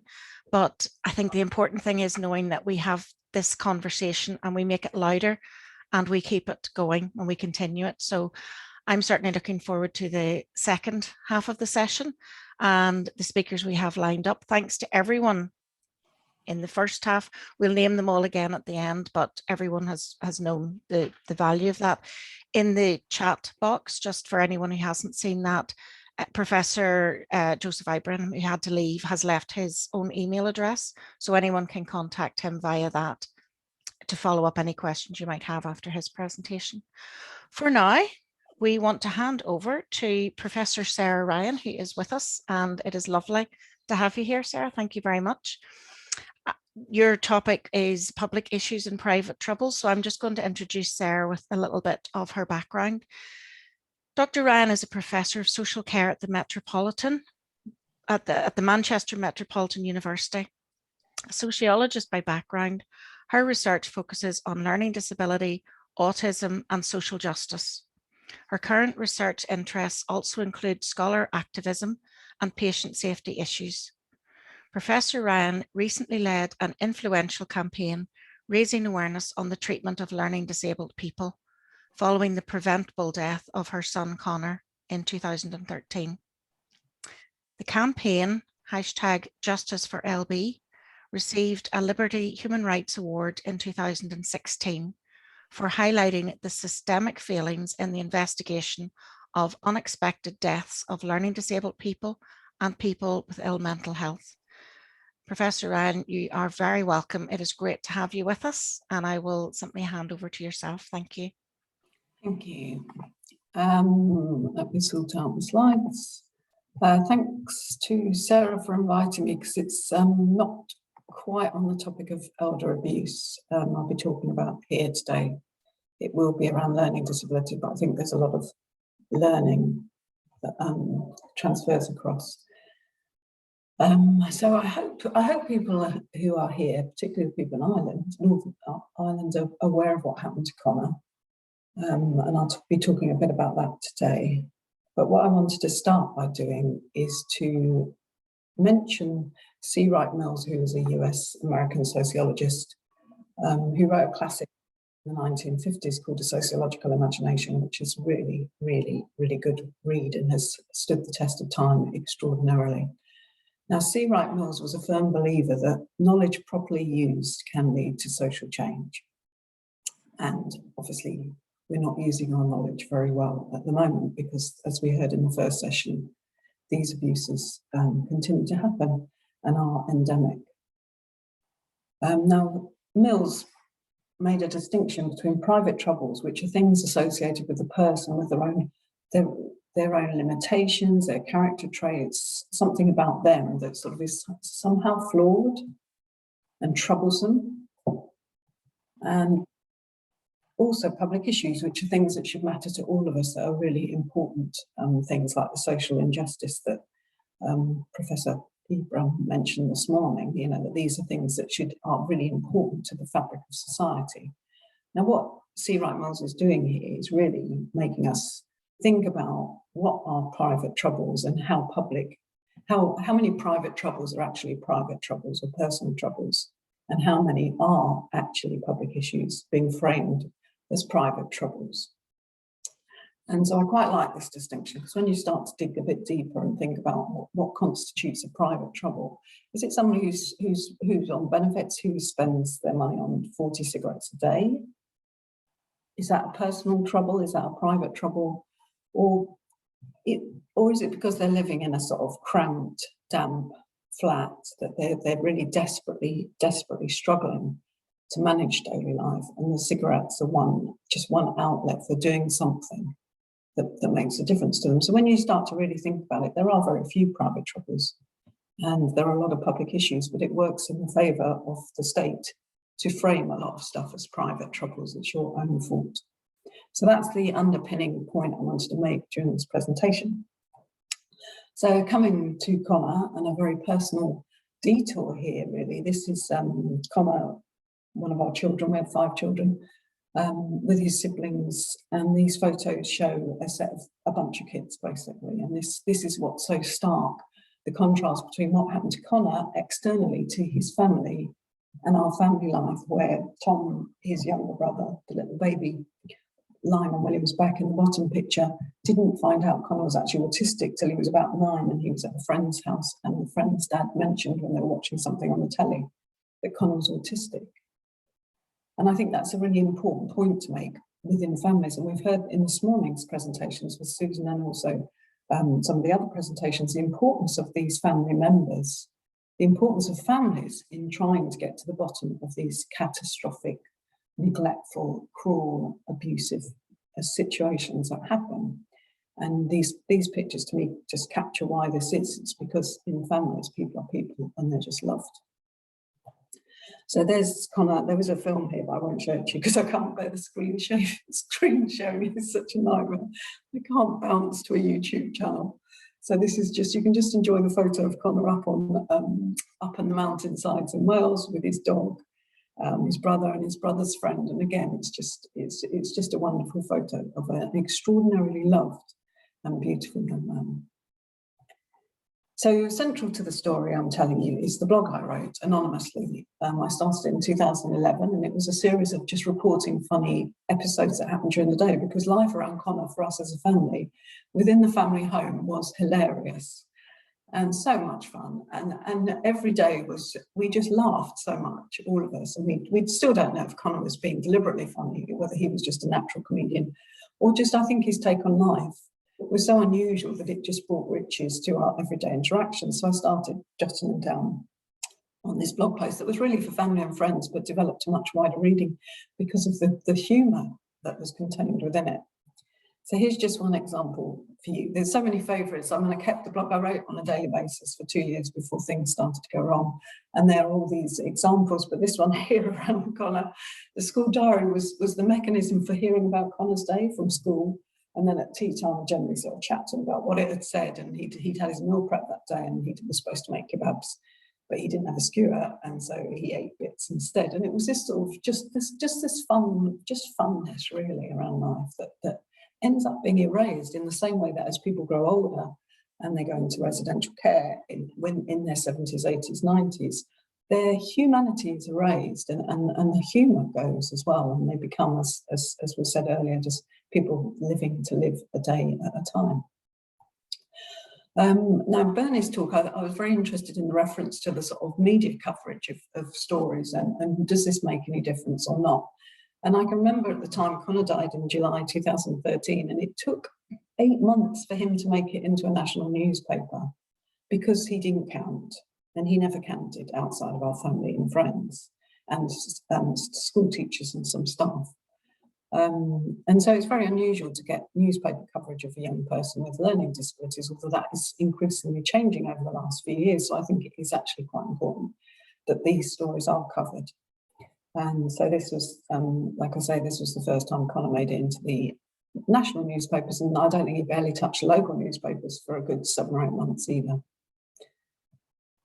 On the day Connor died, he was in a ATU, an assessment treatment unit. He was just admitted for a few weeks. It was sold to us as an exemplary place. It was an NHS unit. There was something like 21 staff. There was 5 patients. There was almost 4 staff on duty. There was a whole, I mean, you would think it was like going to a spa with the top world's leading sort of manicurists and massagers and everybody in there. Their dog was going to sort of sort out why Connor had become uncharacteristically distressed. As it was, time drifted on, and there was the vague care he got at the beginning, which was minimal, sort of had gone by day 107 when he drowned in the bath, basically. He had epilepsy, and they changed his medication in the unit, and he was susceptible to medication change. He actually drowned with 2 members of staff doing a Tesco's order online in the office next door, which is something that I always say it, I can't quite get my head around that level of carelessness. So I posted this one-liner on the blog and was contacted by a barrister because people have been following the blog, so we're automatically elevated beyond the position of a lot of families who will never get that email after something like this has happened, to say you might want to be aware that the NHS might not act in the way you think they'll act over this. You know, it's another devastating thing to hear and quite unbelievable at the time. But within 2 weeks, the NHS trust involved had actually published online in their board minutes that a service user or a user had died of natural causes and all the processes and systems were in place. And this comes back again to the discussions this morning about legislative and regulatory processes. These are ultimately meaningless if they're misused or ignored. And also this slide here also speaks to, and I think Susan's, and it was mentioned earlier again, the micro abuses and the microaggressions that switch to the families who call out this stuff, or to the staff who call out this stuff and stand up and say this is something is really badly wrong here. You find yourself under a sort of spotlight of being basically people trying to take you down because they don't want this stuff to go any further, which is again, there's so much unbelievable in all of this. It's quite extraordinary. So we then went on to have a whole series of months of blaming mum. It was always my fault. The campaign we went on to run, that I'll talk about a bit in a minute, was really problematic. Apparently it caused all sorts of harm to families in the county. The psychiatrist who now is bouncing around Ireland in practice still described me as a toxic woman and worse. And the blame, and it's a really interesting process because for a long while it was as if I was a single parent bringing up a single child, and they stripped back the family, the sort of happiness, the joy, and it was a pointless blaming exercise because you cannot blame somebody outside of a NHS care for the death of a patient in their care. You know, it's completely ridiculous, obscene, grotesque to do it, but it happened. We even had a abusive phone message from within the trust. And to come back to Bernie's media point, which, you know, I do think the media coverage is important, but it was really grim that we published this, we made everything public, everything was transparent with the campaign. The second we published this, we had every news channel ringing, come on the news and talk about this call, and this call isn't the story. the story is what happened to Connor and why it happened, and yet this was the salaciousness. So there is that aspect, but overall I would say that the media coverage and the sensitivity that journalists have treated us with has been quite extraordinary. So what happens then? How do you resist the personal trouble narrative? Because already Connor was a user, he didn't have a name anymore. He was a learning disabled person. He was troublesome. He had epilepsy. He was somehow limited. You know, people always die early with a learning disability. This was, you know, one of those things that happened. He obviously died of natural causes at 18 because that's what people do. How do we resist this narrative? How do we make something that is so not on the public radar actually a public issue? And so we set out, George Julian, a journalist and freelance consultant, and I sort of, with the support and the help of so many different people, set out to try to campaign for making what happened to Connor a public issue, basically. So social movements and a set of informal interactions between groups, people, places, on the basis of a shared collective identity. Now, we learned that the shared collective identity in our campaign, which turned out to be extraordinary, was humanity. That we're all human, and I think that was what the presentations earlier were alluding to, the fact that the people who have grown much older are human, and we're all human, and we're all heading that way. We're all heading towards our older age if our lives are successful enough to grow to an old age. So then we've got the social media aspect of what happened. The fact I was writing the blog in the first place, and this whole new space that's opened up, and again the tweets already from this morning's sessions are amplifying the discussion, is sharing it wider, it's generating discussion, and so on and so forth. It's allowing a new community of activists to sort of get together to connect, and it's allowing us to use knowledge properly, as C. Wright Mills said, to sort of say, this is a public issue, this is a human rights issue, this is about social justice. So we've got our hashtag, which is the start of any campaign these days, Justice for LB, because Connor was known as Laughing Boy. And we had no rules, we were pretty anarchic, there was lots of swearing, lots of joy. And we said the ground principle to the campaign was the fact we had to raise £25,000 to get legal representation at Connor's inquest, while the NHS Trust ended up with 6 or 7 legal teams, different barristers that we all pay for in England under the NHS with our taxes. Families, bereaved families, have to pay for their legal representation for themselves, and it costs around £25,000, which most families don't have accessible. So one strand of the campaign was to raise money for the legal representation we needed, and the other strand was to raise awareness around what had happened and to make this a public issue, but to be joyful. That was we didn't want to have photos of Connor. The photos, as Susan referred to this morning, the photos of her mum that are so awful that you can't share them. And I agree with that, because I think it just perpetuates this idea that people aren't human. And so we wanted to capture the joy. We came up with a manifesto because we were banging on Twitter, and we eventually got an appointment to meet the chief executive of NHS England, which was quite something. The night before, Rich, my partner, said we better have we can't just go and tell our story, because that's not going to do anything. We need to go up there and make some demands about what we're trying to do. So we came up with a manifesto that's online if you Google it, and we wanted justice and accountability for Connor and for us. We wanted a sort of medium range aim around the trust and the local authority, the people who commission such a sort of hellhole, to be held accountable, and wider issues around the position of people with learning disabilities in the UK. And again, this interesting point is listening to Bernie's talk around it. To me, it's not about blame, it's about accountability. If somebody punched somebody in the street and they, or stabbed somebody in the street, there is going to be some sort of process in which there is accountability. And I don't think that being in a care setting should protect staff from acts that are clearly wrong. And there was a comment in the chat earlier around criminal. So because of the reach of, because I'm writing the blog and a lot of people were following, we sort of ended up with reaching all sorts of people just by tweeting and sharing the hashtag. And we asked for somebody, could anybody provide a flyer for us to say what we were trying to do? Within about 20 minutes, we had this beautiful flyer to share.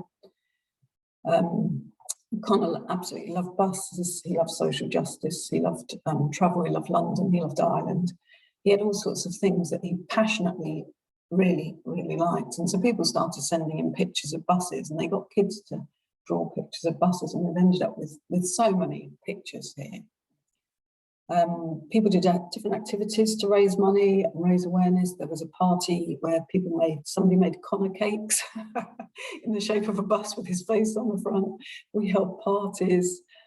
This cardboard bus here was made by a friend's family, and they took a photo for one of the days. We marked all the days that Connor was in the unit, 107 days. Each day was adopted by different people. And there was a lot of artistic coverage of it all. And so that was their photo for that day. The campaign spread. It went to Glastonbury twice with a photo with a flag of Connor, which was got onto the front of the BBC website.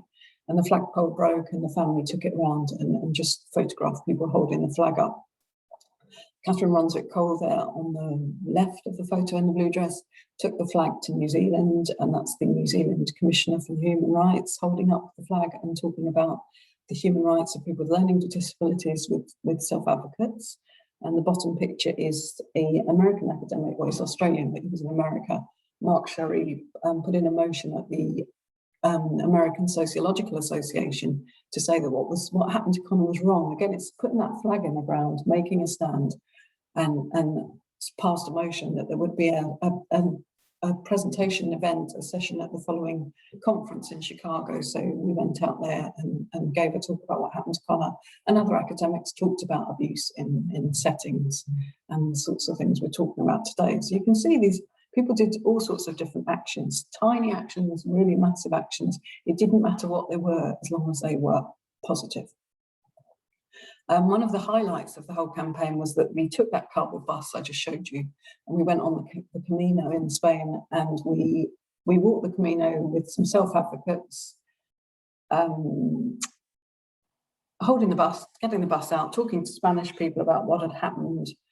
The three self-advocates that came with us, I think two of them hadn't had a passport before, they'd never been abroad. We crowdsourced the money to pay for them to go and to pay for two supporters. And we ended up on Spanish telly because Spanish people just could not understand what we were saying. I don't think they couldn't understand that people could be treated like that, because culturally that just would not happen in Spain. So then we come back to the sort of legislative type processes. And again, we talked about this. This was discussed earlier this morning, right? Legislation's in place. We've got regulatory processes. We have a coronial system. But in actual fact, how it works is brutal for families. And here's a picture I drew early on to show. And in fact, this was very early on, because we have various meetings leading up to an inquest where there was just the trust barrister, solicitor, medical director, legal person there. And there's me and Rich on the other side with a box of tissues. We would not have understood any of the discussions that were going on, the various submissions that were made. At the actual inquest itself, there was 8 interested parties altogether, 7 of which were related to the NHS Trust. You know, it's just extraordinarily disempowering processes, even with the support we had behind us. And by this point, we'd raised the £25,000 to have legal representation. I've just put this slide here because I think that it's really important to understand these micro abuses that happen on so many different layers in these situations. So these various photos, the top one is waiting in the family room for the jury determination, which was neglect. But the battle to get to that point, to actually get the neglect determination, was enormous. You know, the scarring that happened along the way. The delays, the time it takes, the waiting, as our dog Bess waiting interminable processes to take place. And then this extract here was from when you go to a inquest or a hearing, you actually get told that you need to, we would ask you not to wear denim sportswear or trainers. It's like all the rules, you're heaped with rules. about minutiae, about stuff that really doesn't matter, whereas the rules that should have kept your loved ones safe have been obliterated. And here you are being told not to go along in a tracky bottoms at a hearing that you should never be at. And I think that this again is the see right mills. It's the pinning down this stuff. It's not accepting these prescriptive practices for families who have been devastated. One of the outcomes of Connor's of going to see the chief executive of NHS England was he did commission a review into the deaths of people in the trust, because we were appalled by that natural causes statement and thought, well, of course Connor didn't die of natural causes. He was getting in the bath before he went to visit the local bus company. And yet they say no, natural causes. Well, that's what it is then. And so there was an investigation that was a whole story in itself. That found the most catastrophic findings it found all sorts of findings. Again, I would Google this and have a look. But there were 327 unexpected deaths of people with learning disabilities in the care of the trust over a 5-year period, and 2 were investigated. So you can talk about legislation, you can talk about regulatory processes, you can talk about reviews or whatever. But if you don't count, if you're not seen as human, you don't even get on the review table. So 325 people died unexpectedly in an NHS trust, and there was no investigation into their deaths. So anyway, the story went on. We ended up with a health and safety investigation, who eventually, after pressure from the then care minister, who basically told them to investigate Connor's death because they weren't going to, brought a criminal prosecution against the trust. And by this time there was a new chief exec and they were sick to the back teeth of anything to do with this. They pleaded guilty before there were any charges. And then we had a period of a week while the judge decided on the determination. And at this stage, it's important to say that because it was a criminal prosecution, there were, the judge could fine the trust anything, because it was an NHS trust. We were warned that the fine would probably be negligible. And we had to try to steer ourselves to not thinking that this was a price for Connor's life and a price for the other patient whose the case was brought, the prosecution was brought about, TJ. And so we had a period where we were sort of saying to everybody, it's not the amount of the fine doesn't matter. And again, this comes back to what Bernie's talking about. So if they find the trust £200,000 for the death of these 2 patients that were utterly preventable, and in fact, if they'd actually acted on the findings from TJ's death, Connor would never have died. It's what the judge says that will strike a blow across other trusts and force them to sit up and do things differently. But as it happened, the trust were fined $2 million, the biggest fine in the history of the NHS for Connor's death, and Theresa Colvin, who was known as TJ. So we sort of got accountability. We got there in the end through the collectivity and the way in which people stood up and did stuff. Now, I just wanted I've got some final reflections that are in part reflected to based on what's been discussed this morning. So it was a bit of an ongoing process, this presentation. I didn't have an end slide till about 2 minutes ago. So I just wanted to throw these reflections out here to bring it back to the elder abuse and the behind closed doors. Let's just make sure I haven't forgotten anything I was going to say. Nope. Okay, so it's clear from this morning's talks that there's a varying drift to abuse across the life course. Some people are subjected to abuse from childhood and onwards. Some people, like people with learning disabilities, are going to be abused. We had the figures this morning from Australia, didn't we? And those appalling figures. And then you get to a later stage of your life and the chances are you may be subjected to abuse with the statistics and research underpinning this. So we're all heading that way, basically. And abuse, and it doesn't matter how many times we say we just need to change the model of care, we need to do this, we need to do that, it obviously doesn't work. Abuse is tolerated and even accepted. And I think there's too much apology that bounces around, releasing people from actually thinking they have to do anything. And one thing that sticks in my craw, basically, is bystanders. And I would say that the day after Connor died, we didn't receive this document for months, thank goodness, because I think it would have destroyed me. the Trust actually circulated a briefing about my blog to an email list of at least 7 or 8 people. All the names were redacted. So it went to all redacted. And you get the email, when you do subject access request or freedom of information, you get the whole email exchange. So you get the various replies and the responses. So this email went to all these people with a briefing about my blog after the death of our son. And not one single person replied to that email to say, what the fuck are you doing? Why have you written this document? Why are you sharing it? Not one single person. And I think that these bystanders, the people who don't act, who allow the stuff to go on with the excuses that they don't really see it anymore because it's cultural, I just don't agree with that. And I think that's really problematic. I think, as I probably said, the lack of humanity ascribed to the abuse really is bringing them back to personal troubles, private issues. This person's just troublesome. And this extends to the family. This mother's just vexatious.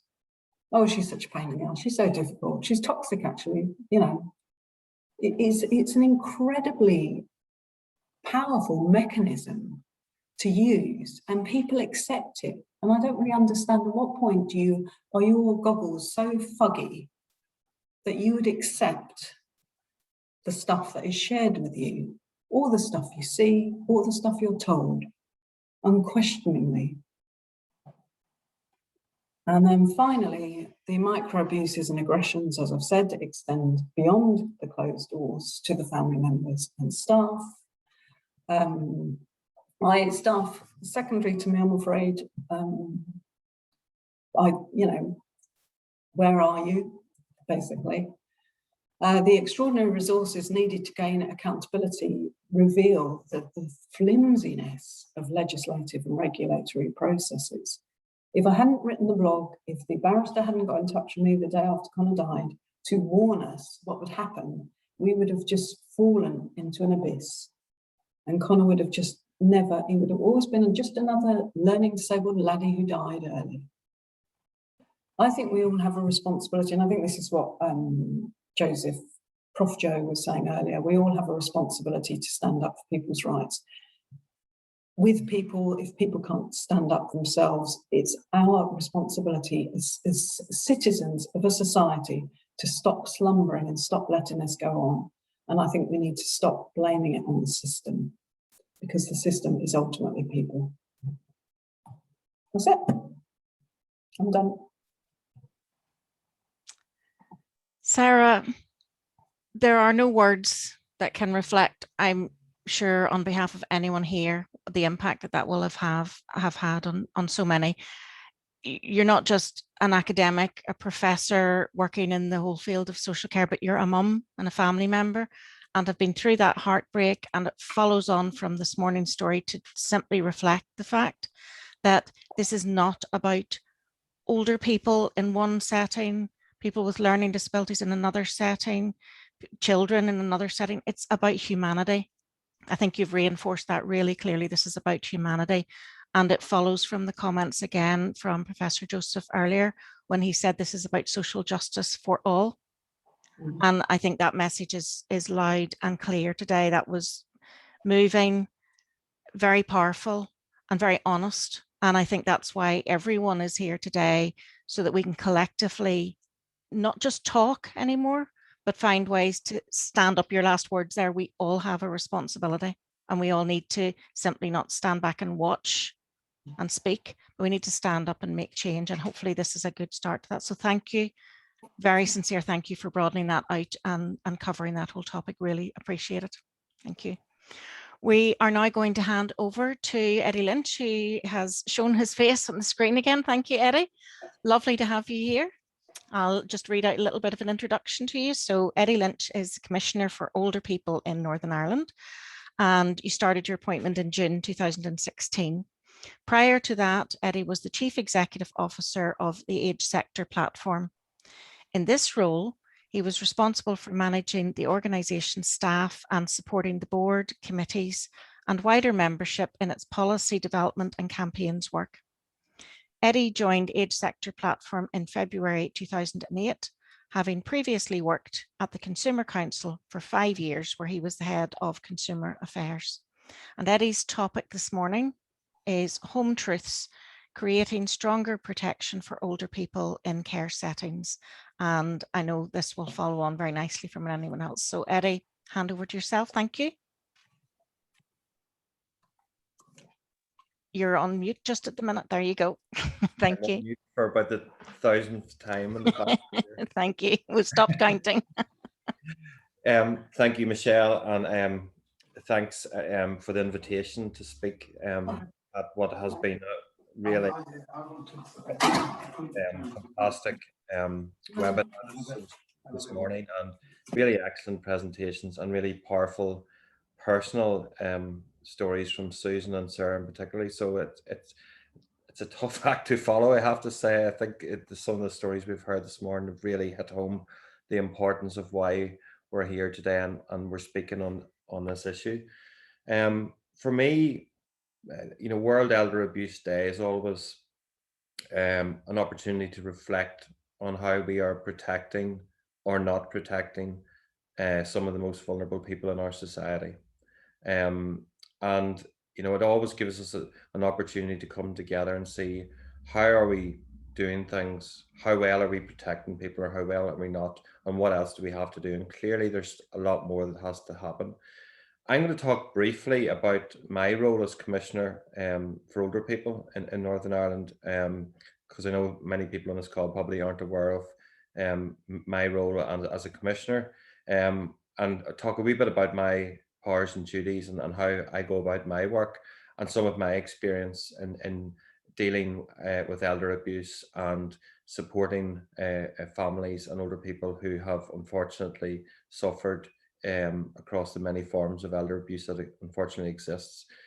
The role of Commissioner was created almost 10 years ago now in Northern Ireland. It was created after older people themselves lobbied for many years to have a commissioner to represent their interests, but also a commissioner that would have strong legal powers to take action on important issues. And Northern Ireland wasn't the first, but we were the second to get a commissioner for older people. Wales was the first, and Northern Ireland was the second. And I've been in post since 2016, just started my second term last June. And the real role is to be an independent champion on behalf of older people and to safeguard and promote older people's rights, and really to advocate, provide statutory advice to government on any key issues, as I see it, that affect older people. So I have very strong legal powers. The legislation actually gives me very strong legal powers to carry out investigations, both formal and informal investigations, to issue guidance on best practice, carry out information research, and really my role is to provide advice to government on the big issues that affect older people. And in doing that, I have a number of legal duties as well to promote positive attitudes towards older people, to encourage participation from older people in policy making, and to review any services and legislation that affect older people in Northern Ireland. I also have a legal duty to promote an end to discrimination against older people, encourage best practice in how they're cared for, and have a role in advising the Northern Ireland Assembly, the Secretary of State and relevant authorities on any matter that I believe is a big issue. So that's just by way of background, what the role, an oversight commissioner role like myself has. In terms of World Elder Abuse Day, I mean, we know abuse comes in many forms. It can be domestic, financial, physical, sexual, psychological. And over the years, and my 5 years in this job, we have dealt with a number of many cases, unfortunately, of elder abuse in different forms. The main areas that we have dealt with have been in relation to care homes and care home settings, and I did an investigation into one care home, which I'll talk a bit about briefly in a minute. But the other big issues are scams that older people are abused by, and that's a big issue that affects many thousands of older people every year. And also the issue of financial abuse, which mainly is carried out by somebody within the family, which makes it a very difficult issue. And my office carried out research on this a number of years back, which showed that actually 1 in 5 older people had experienced some form of financial abuse as well, which is quite a high figure. In terms of care homes, much of my advice in relation to government policy position comes from an investigation I carried out into a care home just outside Belfast, Dunmurry Manor care home. This investigation, I kicked it off in early 2017, February 2017. It ran to June the next year when I published the Home Truths report. And that investigation was very extensive. It looked back from when the home opened in 2014. And it came about because a number of families reported some major concerns about their loved ones' care in that home. And when I looked into it and spoke to authorities, I wasn't convinced that the issues the families were being raised were being treated with the level of seriousness that I felt that they deserved. And I kicked off an investigation which looked at the actions of the home and the homeowners, but also the actions of the Department of Health, the regulator, the RQIA, and 4 of the 5 health trusts in Northern Ireland who had actually placed residents in that home. So it's quite an extensive investigation. And it was because of my legal powers that I was able to carry that out. I was able to request all documentation in relation to the home so it could be reviewed. We carried out many dozens of interviews with staff, ex-staff, with the different authorities, the department, the regulator, the trusts. And that painted, unfortunately, a picture where we found a home that had really struggled since it had been set up. And the result of that had been many years of poor care and treatment of the older people in that home and real infringements of their human rights. And that led to the Home Truths report, which had 61 findings and 59 recommendations for change. And most of them were not about just the home itself, but actually they were about systemic change within the system that I believe needed to happen if we were to better protect older people across the board and make sure that we didn't have this scenario playing out in the future again. So for me, many of those recommendations have been progressing. Government has accepted them, and unfortunately, it does take time to bring about change. But there has been change happening within the system, and still many other areas are being progressed as we speak today.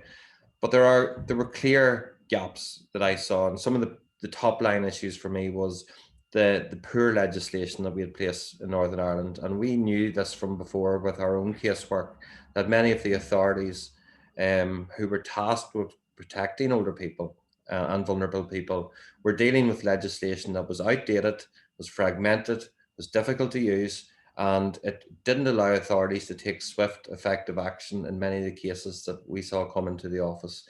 So one of the things that I'd called for was new adult safeguarding legislation. And the good thing is that the Health Minister last year announced that he would bring forward a new piece of legislation, the Adult Protection Bill, which is currently going through the process now. And I think that's badly needed to help all the authorities and all those who are tasked with protecting and supporting people. One of the other big failures in the system, as I saw it, was the complaint system completely failed. Despite many of the residents in that home having very strong advocates, family members who were looking out for them, who were raising the issues, raising the concerns, or genuine concerns, those concerns time and time again hit a brick wall.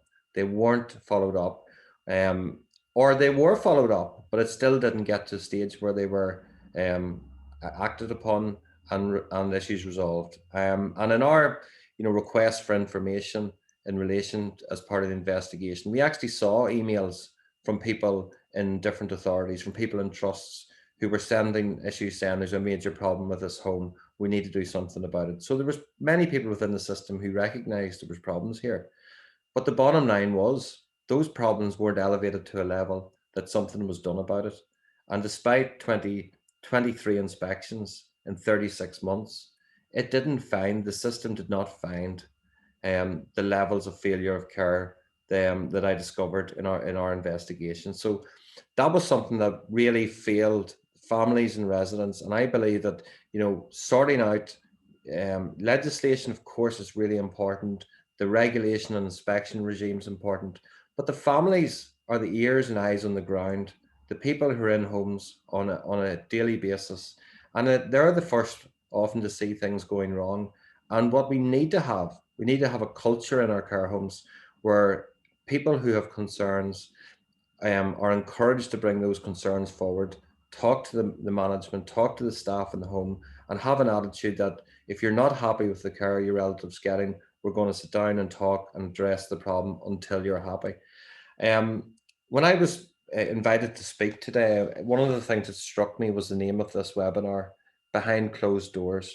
And it reminded me of some of the interviews that we did with family members of people in Dunmurry Manor. One particularly stood out to me. It was a man in his 80s whose wife had been in that home for a number of years. He came in and spent 2 hours pouring his heart out to my investigating team and explaining about the concerns he had about his wife's care in that home. And he felt guilty because he hadn't raised it. And he hadn't raised it because he said, I know she's in there, she's vulnerable. If I make a fuss, I'm scared that when the doors are locked and the lights go off, she's in there alone with no protection. And we heard that from different family members, and there was a lack of any sense of trust in the home, trust in the system. And I think that's it's really heartbreaking that people felt like that, that they couldn't speak up or they could get punished for speaking up. And that's a culture we certainly need to erase from any home where that exists. We do need a stronger regulatory and inspection regime in place. There's no doubt about it. We need something that picks up things, that follows concerns more rigorously and robustly. And I believe there is an appetite for that. I've spoken many times in recent months with the RQIA. I think there's recognition that there needs to be changes and we need to bring them in. And I also think we just need better communication with families as well. There are many, many good care homes out there, and many people will report very positive stories about how well their loved ones are looked after, how well the home communicates. But there are clearly some homes where that doesn't happen. And that is something, again, that needs to be tackled. And also, we need better conditions and support for staff. One of the big problems in this home was the huge turnover of staff. They had 10 different managers in 2 years. That should have been sending warning signals left, right, and centre that something was wrong in that home. But we also had a huge number of agency staff, people who said they went in, they found problems, they found it a very difficult place to work and didn't want to go back. And we need to have a system that captures that when a home is failing, when a home is struggling, that action can be taken more quickly. In terms of really just to sort of come on to the pandemic, and I just want to reflect maybe on the last year particularly, because the last 15 months, because that has had a major impact on older people in many ways. And I think this day has added poignancy this year because of the battle that older people have faced since COVID hit our shores in early 2020. Older people have had to really take extreme measures over the past 15 months to protect themselves and reduce their risk. And as a result of that, there will be many more older people who have put themselves at more risk of abuse as a result. So, for example, we know already that older people who are lonely, who are cut off from social contact, are more vulnerable to becoming the victim of a scam, whether it's a telephone scam or an email scam, postal scam. So with people being shielding for the past year, that has made them already more vulnerable to abuse, as well as people who may be living in domestic abuse situations, because that doesn't stop at any age. And unfortunately, that's a big issue for many older, particularly older women. And that's something that, lockdown will have affected as well. But I also think that we have to, look at what COVID and the pandemic has brought to us. And I think one of the things that it has highlighted, it has shone a spotlight on ageism in our society. We saw the care homes as probably the most obvious area where, despite what we'd seen across Europe, in Italy and France and Spain, and the terrible stories we'd been hearing about care homes and the impact COVID had once it got into those settings, many of the care homes here were left as sitting ducks. They didn't have the support available. They were trying their best, but I know for the first many weeks and months, we were working on a daily basis with homes who just simply could not get PPE, despite their best attempts. So there are question marks for sure in any future inquiry about why did that happen. Of course, we were worried about protecting the NHS, protecting our hospitals. We were very concerned that we didn't have a health system that was overrun. But why was there not the same level of focus on the group of people who we knew at that stage were most likely to fall victim to this? And we knew that the setting where COVID liked was care homes because it was just almost impossible to control it once it got in.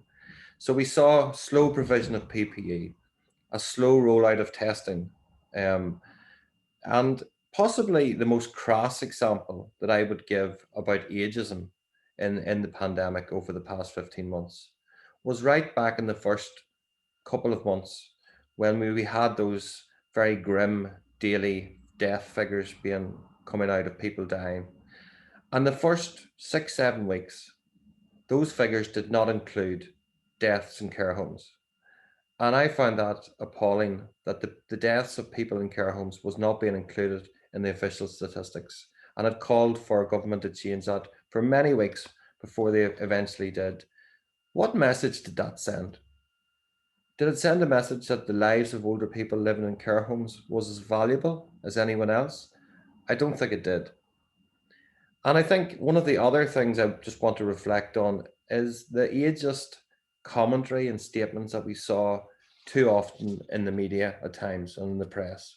I'll give a couple of examples. Some of you will remember these. The Daily Telegraph had an article where one of the reporters wrote that COVID-19, and I quote, "From an economic perspective, COVID-19 might even prove to be mildly beneficial in the long term by disproportionately culling elderly dependents." Now, that was an article written in a national newspaper. And I would point out that the average age of Daily Telegraph readers is 61. So, that sort of acceptance that even penning that to paper is acceptable. I think it's an example of some of the ageism in society.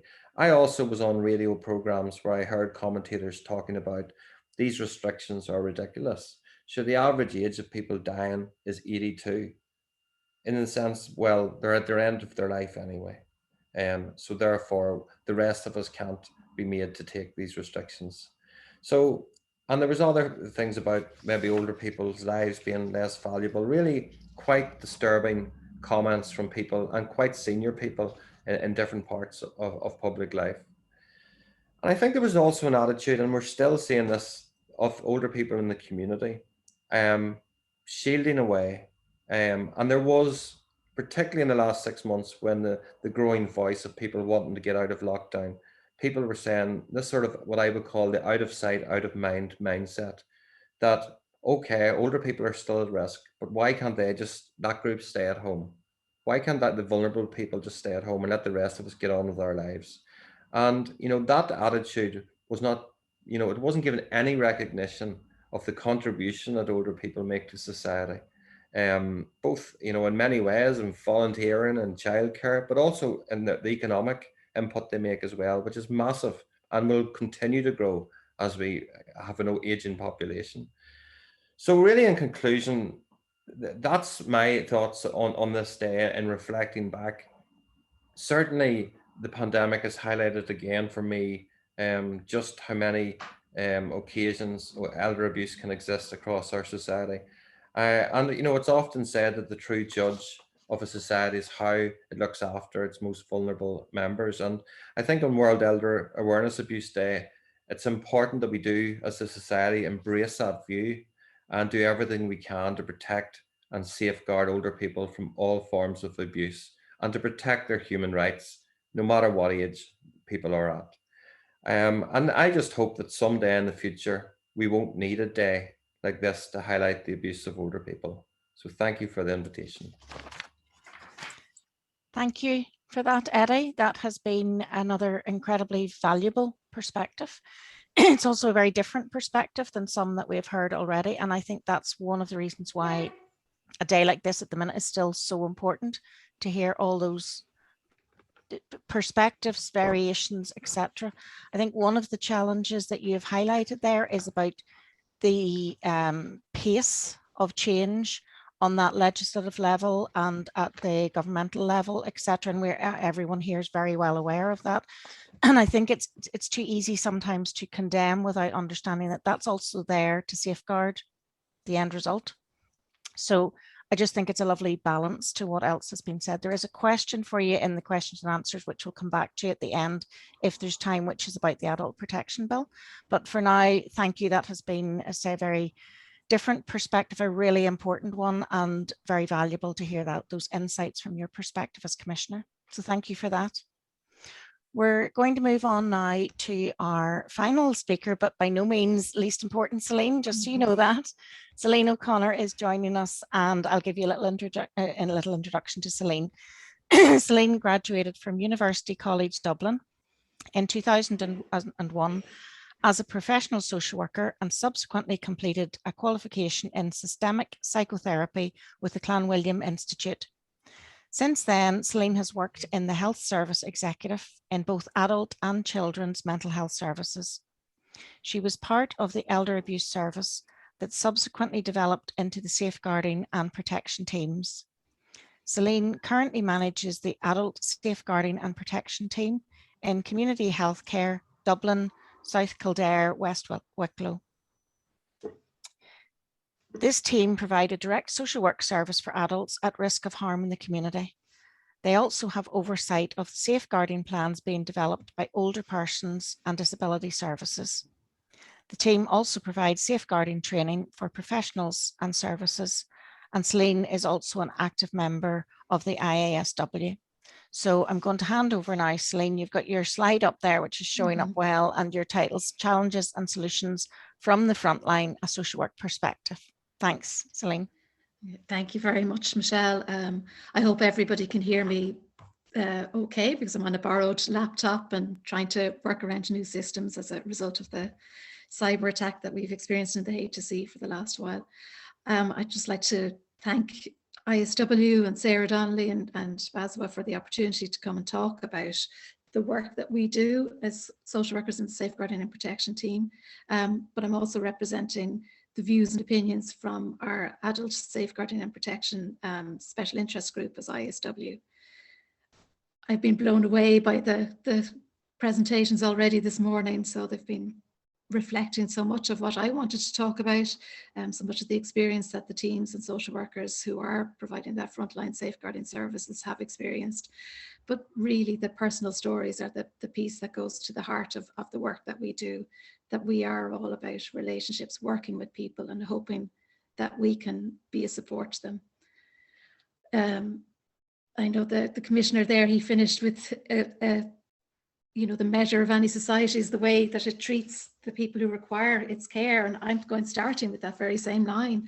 You know, Ireland's history of institutional care has not been a happy one. We have a legacy of abuse that has been recorded in our children's homes, industrial schools, Magdalen laundries and mother and baby homes. Many of these have been the subject of reviews and reports, and the state, as we know, have issued apologies, but also then disputed their responsibility for what occurred in these settings as they were run on behalf of the state by other bodies, predominantly the religious ones.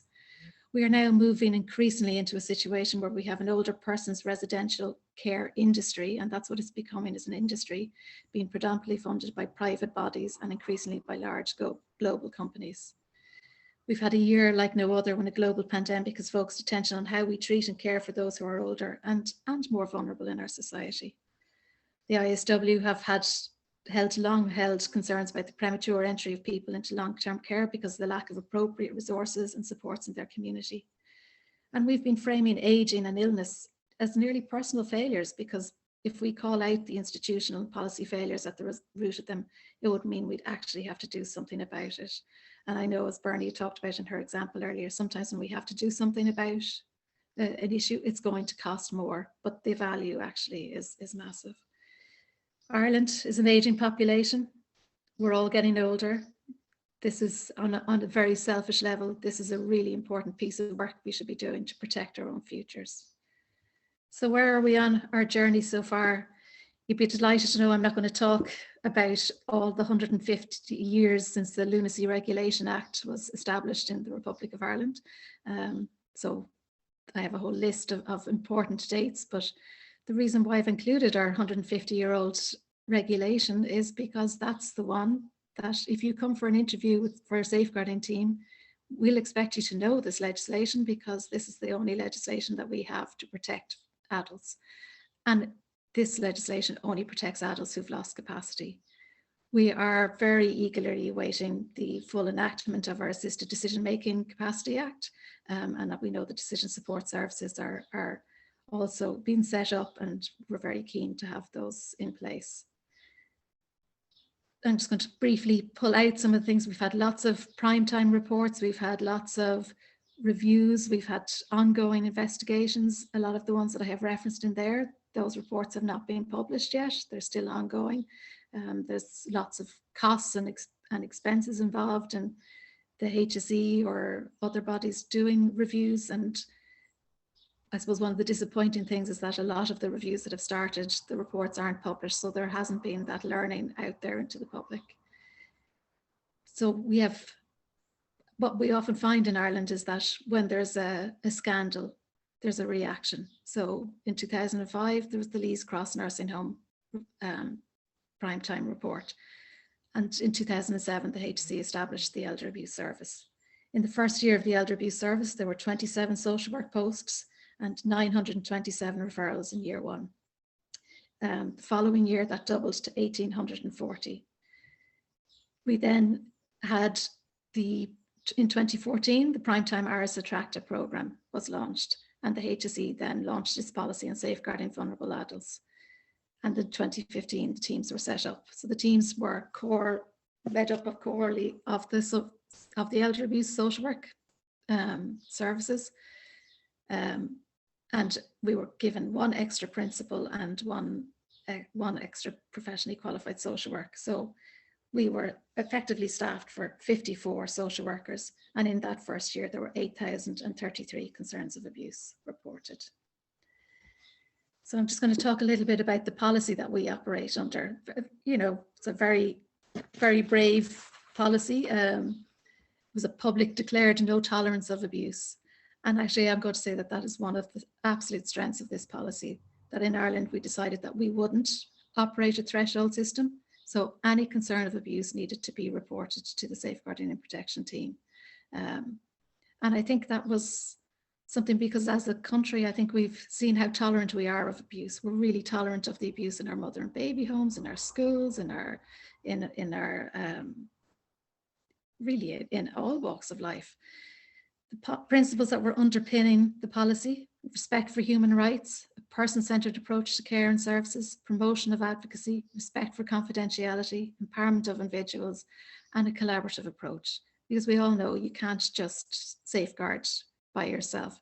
It's not just a social work role, it is everybody's role. However, social work do have a lead role to play. How do we safeguard?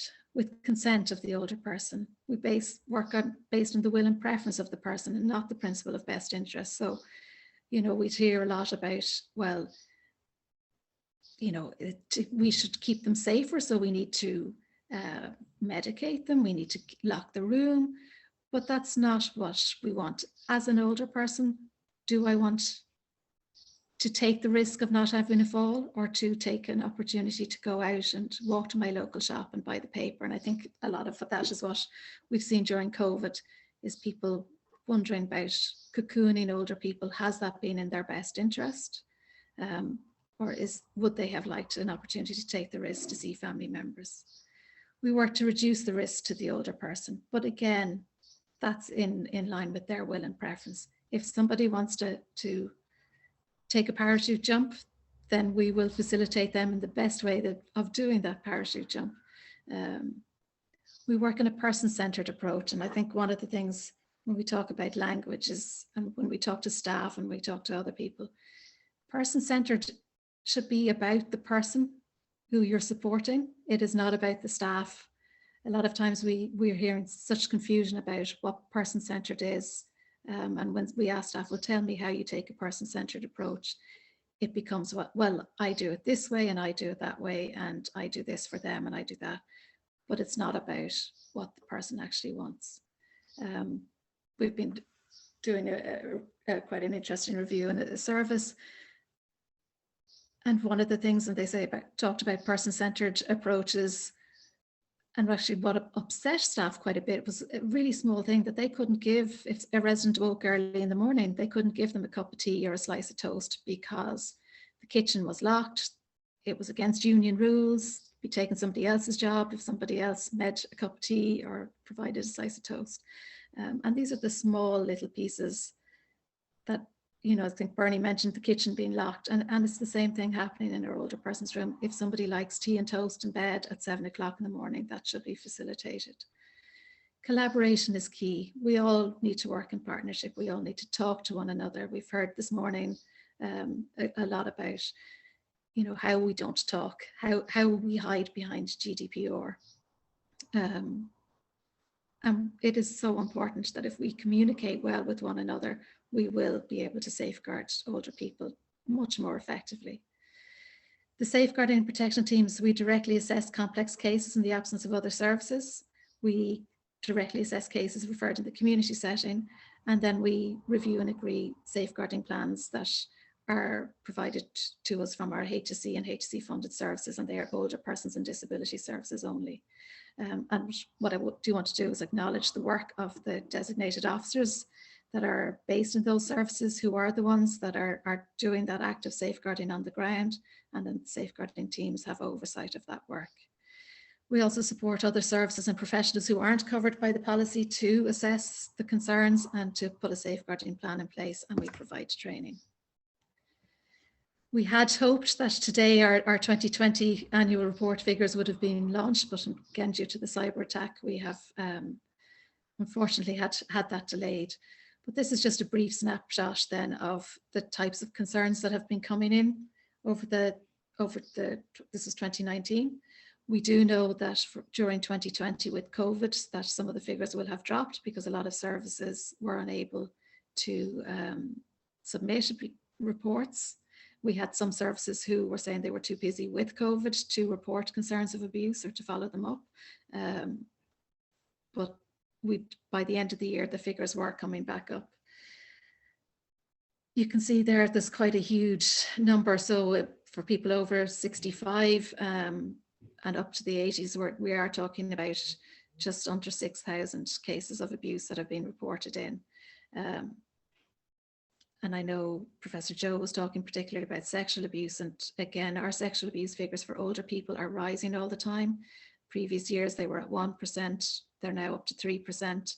And again, what we hope is that's a result of the training and input that have been going into the services to identify the concerns that people are recognizing and finding signs and supports. About 83% of victims of older sexual abuse reside in an institutional care setting, such as a nursing home. About 80% of the time, the perpetrator of older person sexual abuse is a caregiver to the older person. Throughout COVID-19, we've been very concerned. We've been continuing to assess the allegations of sexual, emotional, financial, physical abuse in community and organizational services. And that has been a challenge, but the teams have adapted and worked around it.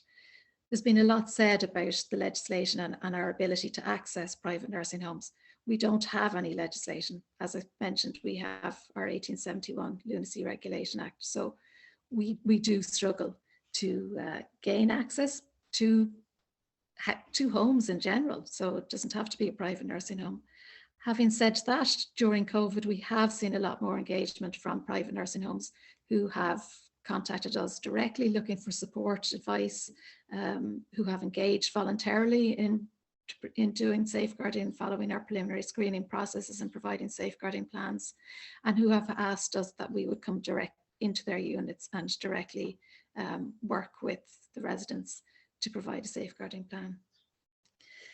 We have had long-standing concerns from ISW about the lack of not just social work, but other health and social care professionals in our private nursing homes that will provide, you know, the different skills and help in reducing people's risk of abuse and deterioration on both the physical and emotional level.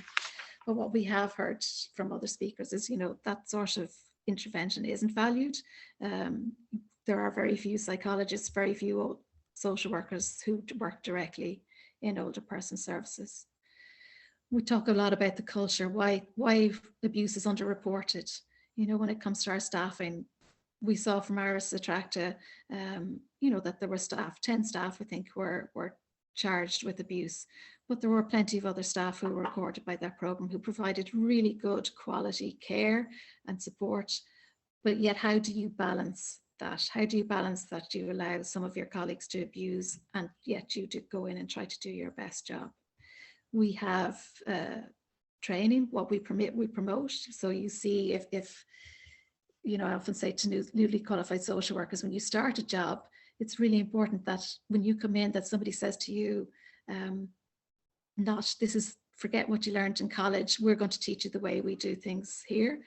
It is so much more valuable for a social worker or for any of us going in to have somebody say, well, oh, you've got all the new learning. What do we need? How can we improve our service?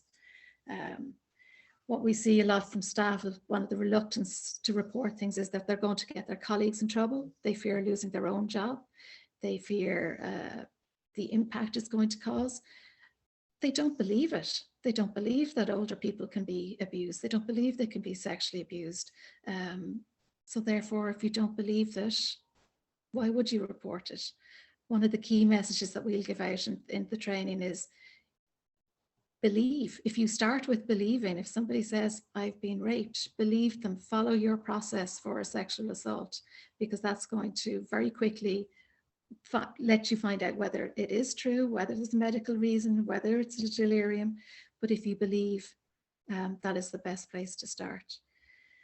We have a huge amount of concerns about the language and the minimizing of it, the, you know, loyalty, liability, livability. And a lot of our safeguarding social workers and social workers working in disability and older person services have told us about the challenges they faced with the culture. They have been, when they have tried to raise concerns, they have been spoken to about their loyalty to the organisation. They have been challenged that they are going to make the agency liable to be sued, to be prosecuted. And it has been a really difficult time for social workers and other people who are trying to flag. One of the interesting things when we set up our safeguarding group was the first presentations that we were asked to give was about how can we, how are social workers protected for whistleblowing? And one of the things I'd say is that, you know, we have a huge amount of protections. We have a huge amount of legislation for whistleblowing, for employment legislation. We have no legislation for protecting and safeguarding adults. Despite all of that, I'm very positive about the fact that we are having these conversations more and more. Our structure in the Republic is so disjointed that if we can get an opportunity to create a sustainable and independent authority, we really need to grab it. We have seen in COVID that things can change rapidly. That's things that can take years can be done in a couple of weeks, in a couple of months. We have that universal message to get out that safeguarding is everyone's responsibility and people need to report it. We need the governance and management structures to really promote and protect residents and support staff in that raising concerns and raising issues up higher so they can be resolved. I know a lot of social workers don't like to see safeguarding as a specialist role, but I think really it is. We are the only profession that's, as a discipline, is trained in the human rights focus.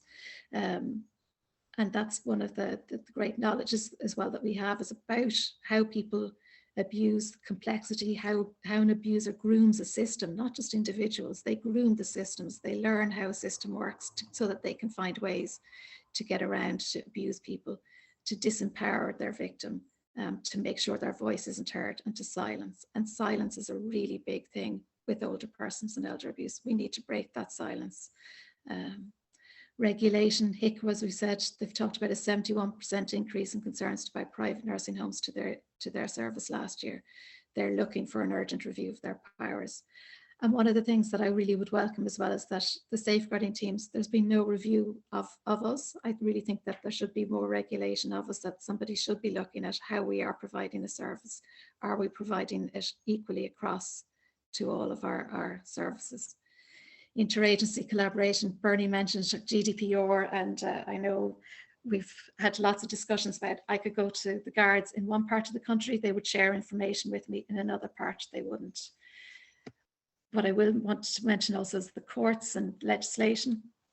You know, we are really seeing the high courts in particular as my favorite lunacy act, but they are really pushing now. And when we've been in court, been really impressed with the judges, how they're thinking, how they are bringing in the assisted decision-making thinking into their judgments. They're increasingly asking for the voice of the person to be heard. They're appointing guardian ad litems or social workers to them, or the judges themselves have started to meet with the person who's subject of the wardship so that they can hear their story and they can include them in as much decisions. I've mentioned again thresholds, and you know, I really think as a society we need to keep that zero tolerance approach, because we're not mature enough. We make too many excuses for abuse. And again, I've mentioned social work and the human rights approach. You know, Joe said earlier about the restrictive practices, and you know, I think social work has been a huge advocate in that and challenging the restrictive practices. We've had very, you know, distressing things where people's wheelchairs are left too far away from them, their walking aids are left too far away from them as a punishment, because when you got up the last time you fell and I had to fill an incident report form. But you know, if somebody wants to get up and walk and take the opportunity and have a fall, that needs to be recorded. It needs to be, this is their right to do it. The power of doing nothing. Sometimes the social workers and safeguarding, we work very hard to make sure that other people's good care plans that's in somebody's best interest don't happen, because it's just as Mumby said, what good is it making somebody safe if it merely makes them more miserable? The one thing I'm going to say is we have a lot of things in progress, and on my sheet I did mention that the Department of Health have their safeguarding committee group at the moment. The two voices absent from that are social work and service user groups. And I think these are the voices that needed to be added to those committees, who are working really hard, and we're really looking forward to the publication of their national policy, because it is something that needs to be a national focus. We're not going to be able to do this just as social workers or as families. We do need that national collaborative effort. So no more than Children First is now across all the departments. I think adult safeguarding needs to have a place across all departments too. My final thoughts, because I know I have gone way over my time, because I always do. And I think this quote, it goes for all of us, you know, as family, as a HCA, as a social worker, as a policymaker, as a manager. You know, may you never be the reason why somebody who loved to sing doesn't anymore, or why someone who dressed so uniquely now wears plain clothes, or why someone who always spoke excitedly about their dream is now silent about them. May you never be the reason somebody gave up a part of themselves because you were so demotivating, non-appreciative, hypercritical, or even worse, sarcastic about it. Now is an opportunity for us to really focus on getting this right. We have heard all of the stories, we know it all. We now need to have our action plan in place and to work together to safeguard older people.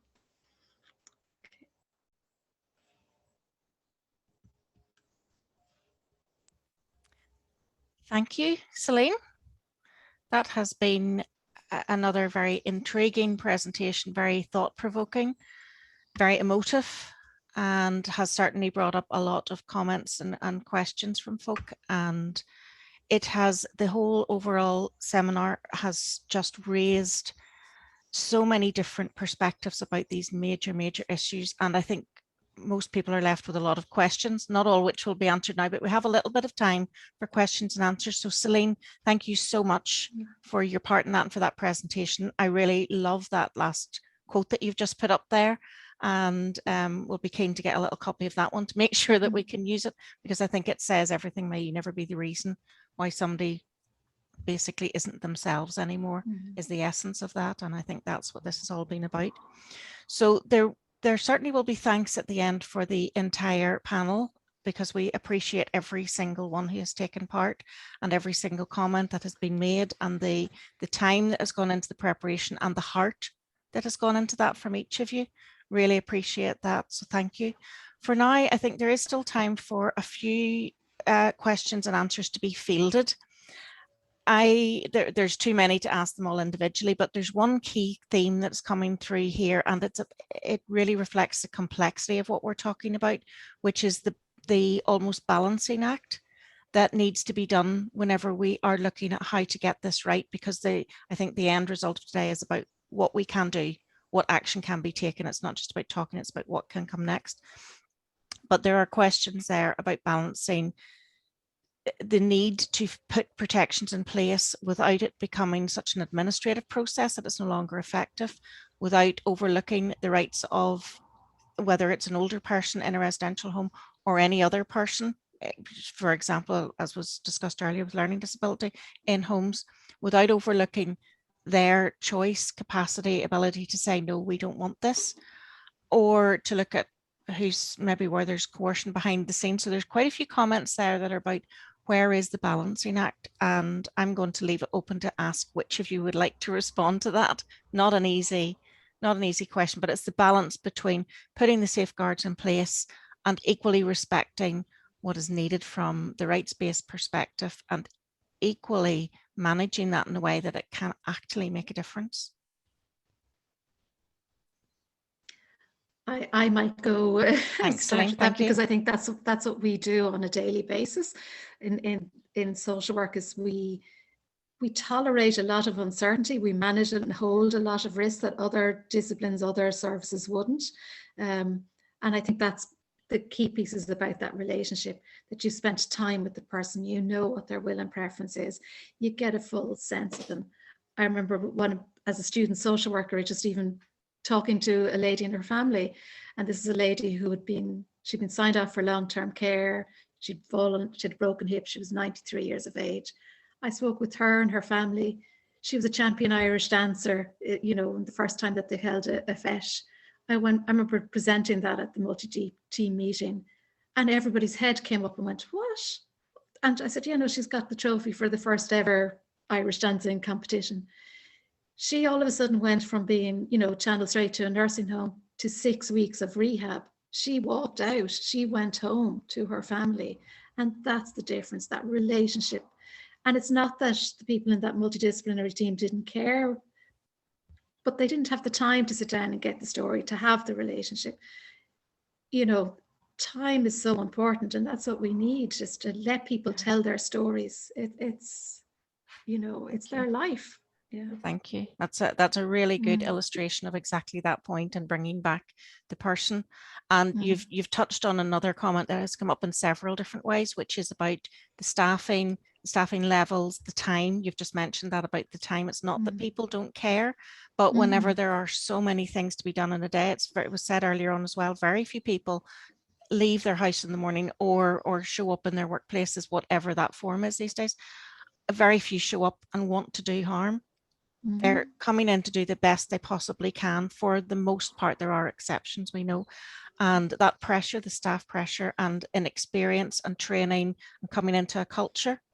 So again, I'll leave this open in terms of who would like to respond to that, about what can be done to change that crisis, which is about overall staffing levels and time. Eddie?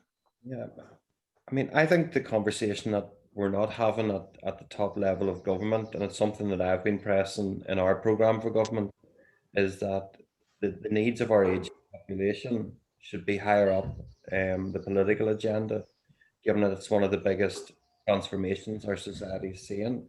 And I think, you know, we go from one episode of a failing or a scandal or something, and it gets talked about for a while.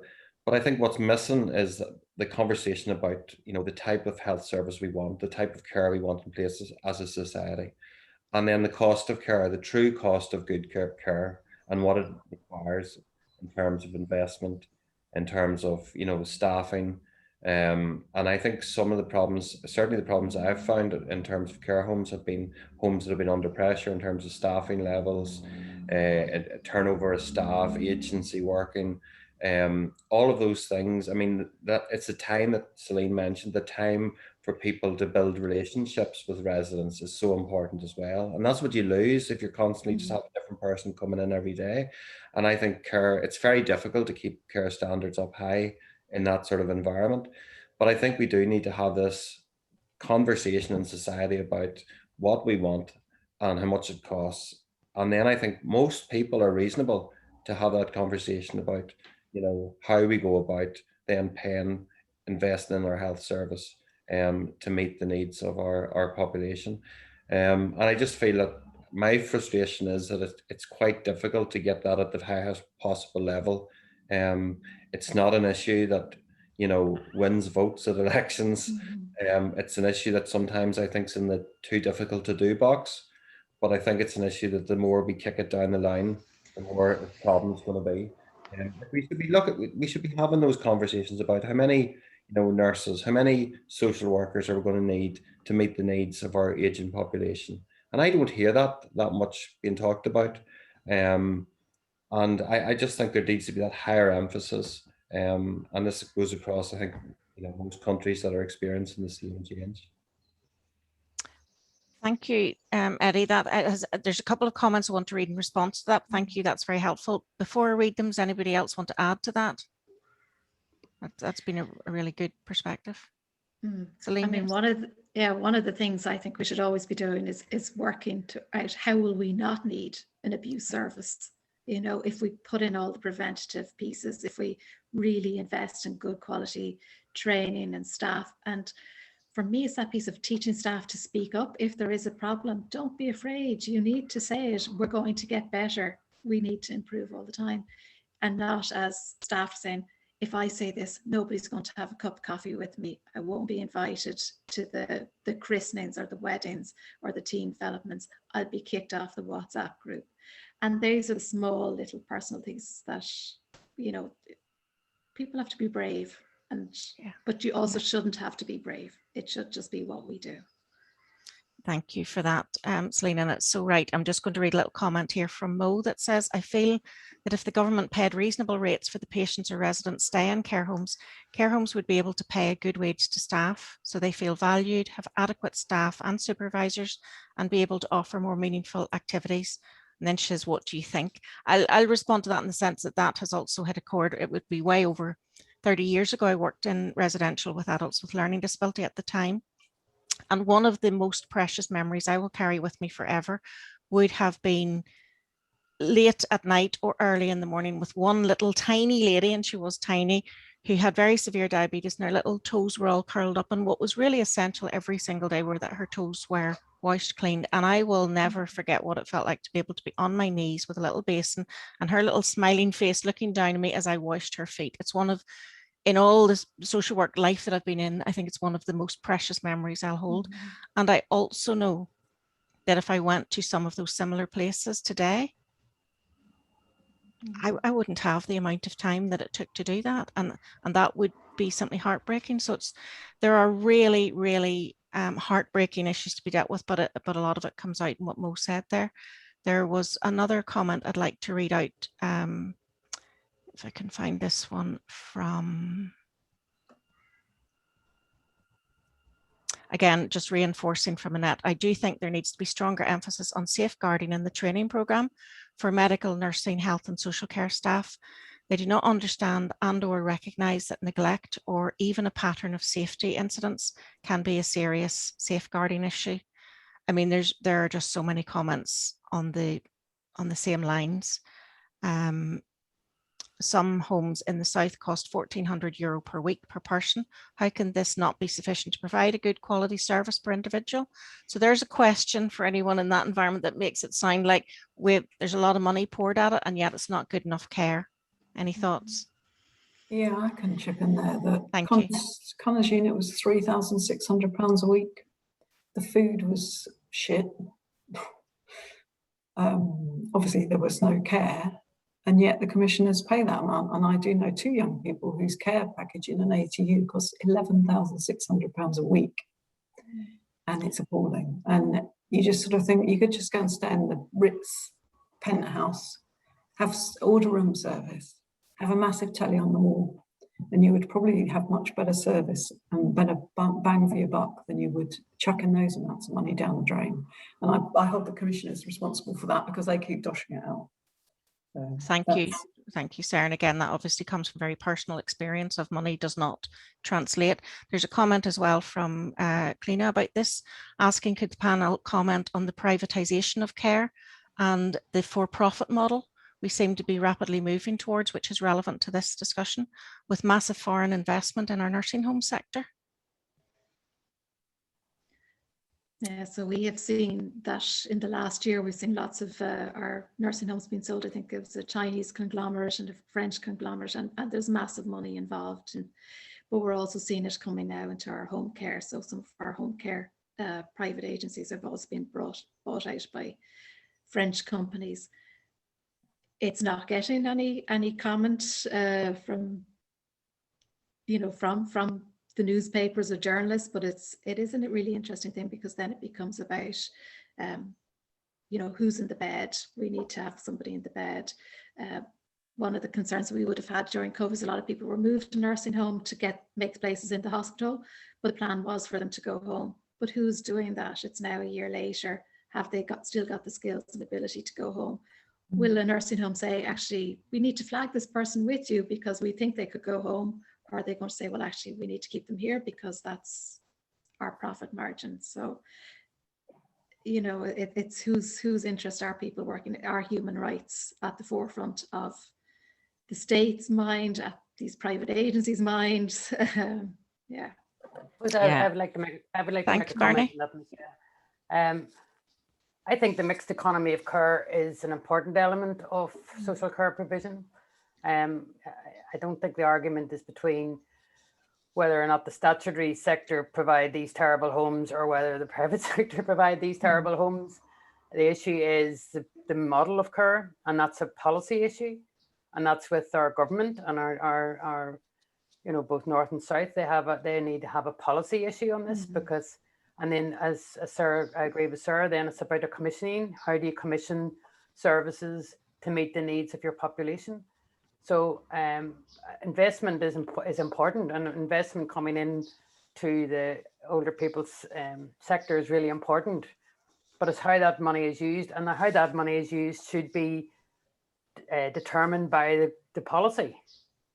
So if you get the policy right about what the model should be, then the government should have control over how these services are provided, not the other way around, not big business coming in and saying, well, we can build a 300-bedded unit and we can fill it full of people and we get loads of money out of it. That should not be allowed. If you look at the children's sector, the policy is about reducing the size of the children's homes down to no more than 6 children in a children's home. Now that hasn't been fulfilled, that policy direction, but that's what the policy says. So we should be looking at policies that say that care should be person-centered, that there should be individual. And Professor Ryan's right. There's millions of pounds being spent on these services, and all they are, in many cases, is holding arrangements. So the more people you can put in, and that is not for the provider to decide. That should be a government decision, and a policy should be around person-centered care. Thank you. It doesn't really matter. It doesn't really matter what the mixed economy of care, whether it's the voluntary sector providing it, the statutory sector, or the private sector. That should be controlled then as to what they're actually providing, rather than the other way about. Thank you. I'm just going to read out the comment. I'm not sure if it's quite yourself. I think it is. You put in the chat, but it's not to everyone, about looking at domiciliary care in Northern Ireland as well. That the services, because that's equally behind closed doors for a lot of people, which is why it's so relevant. It's not only residential. About the commissioning and blocks of times that are unrealistic, leading to staff having slots as low as 15 minutes to provide an effective and personal service to the individual. And it also means that most domiciliary care agency workers are paid per visit and not for the travelling time between. So for too many of those staff, it's financially unviable to stay in that work. I mean, incredibly important stuff. I'm very aware of the time. There's one question I just want to touch on because we haven't explicitly addressed it yet, and it'll only take a couple of minutes to get some feedback.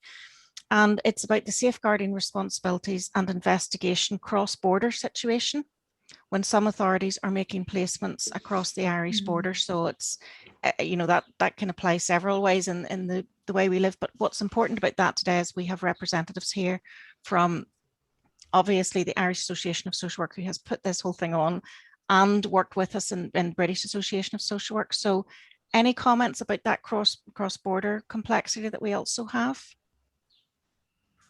from anyone?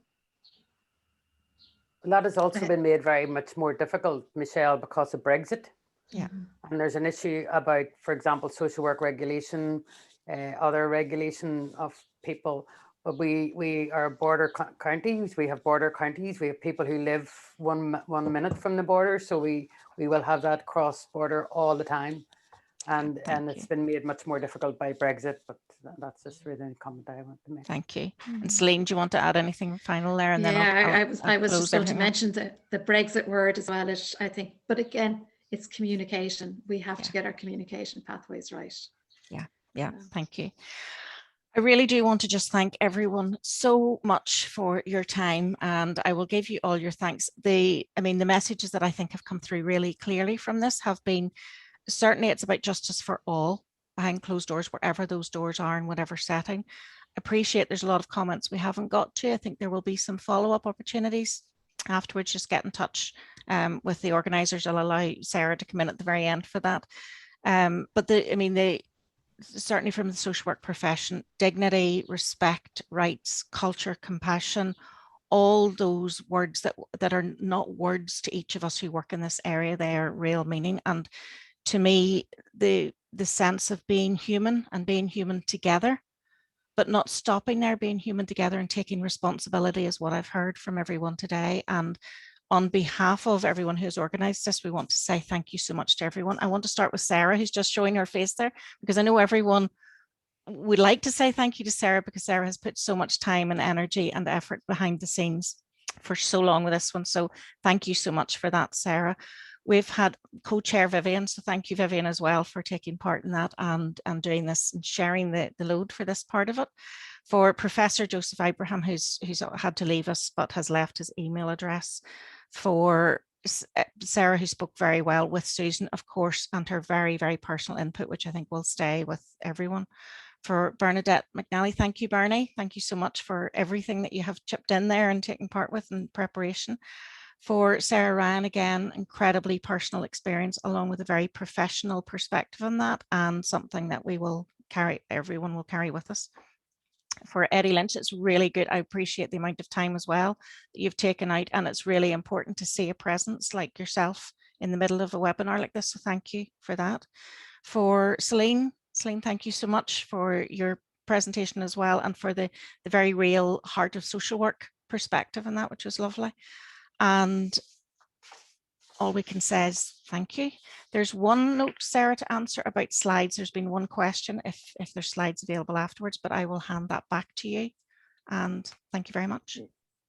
Thank you, Michelle. And before I forget, I'd like to sincerely thank you and Vivian for doing a fantastic job in chairing both the first session and this afternoon session. You've really helped to weave everything together. And again, to thank all of our speakers again for giving so freely of your time. It's really been such a fantastic event and really important to mark, I think, World Elder Abuse Awareness Day, particularly given the context that we're in. And again, I'd particularly like to thank Sarah Ryan for giving us that different perspective in terms of younger people and I suppose abuse and care settings as well. So yes, we can make all presentations available. If people would like the slides, just email me, and we're hoping we can make the recording available. I know the sound was a little bit iffy at times, but we'll do our best to edit it and make that available for people who couldn't attend. So on that note, I'll just thank everyone again, and safe home and enjoy the rest of your day. Thank you.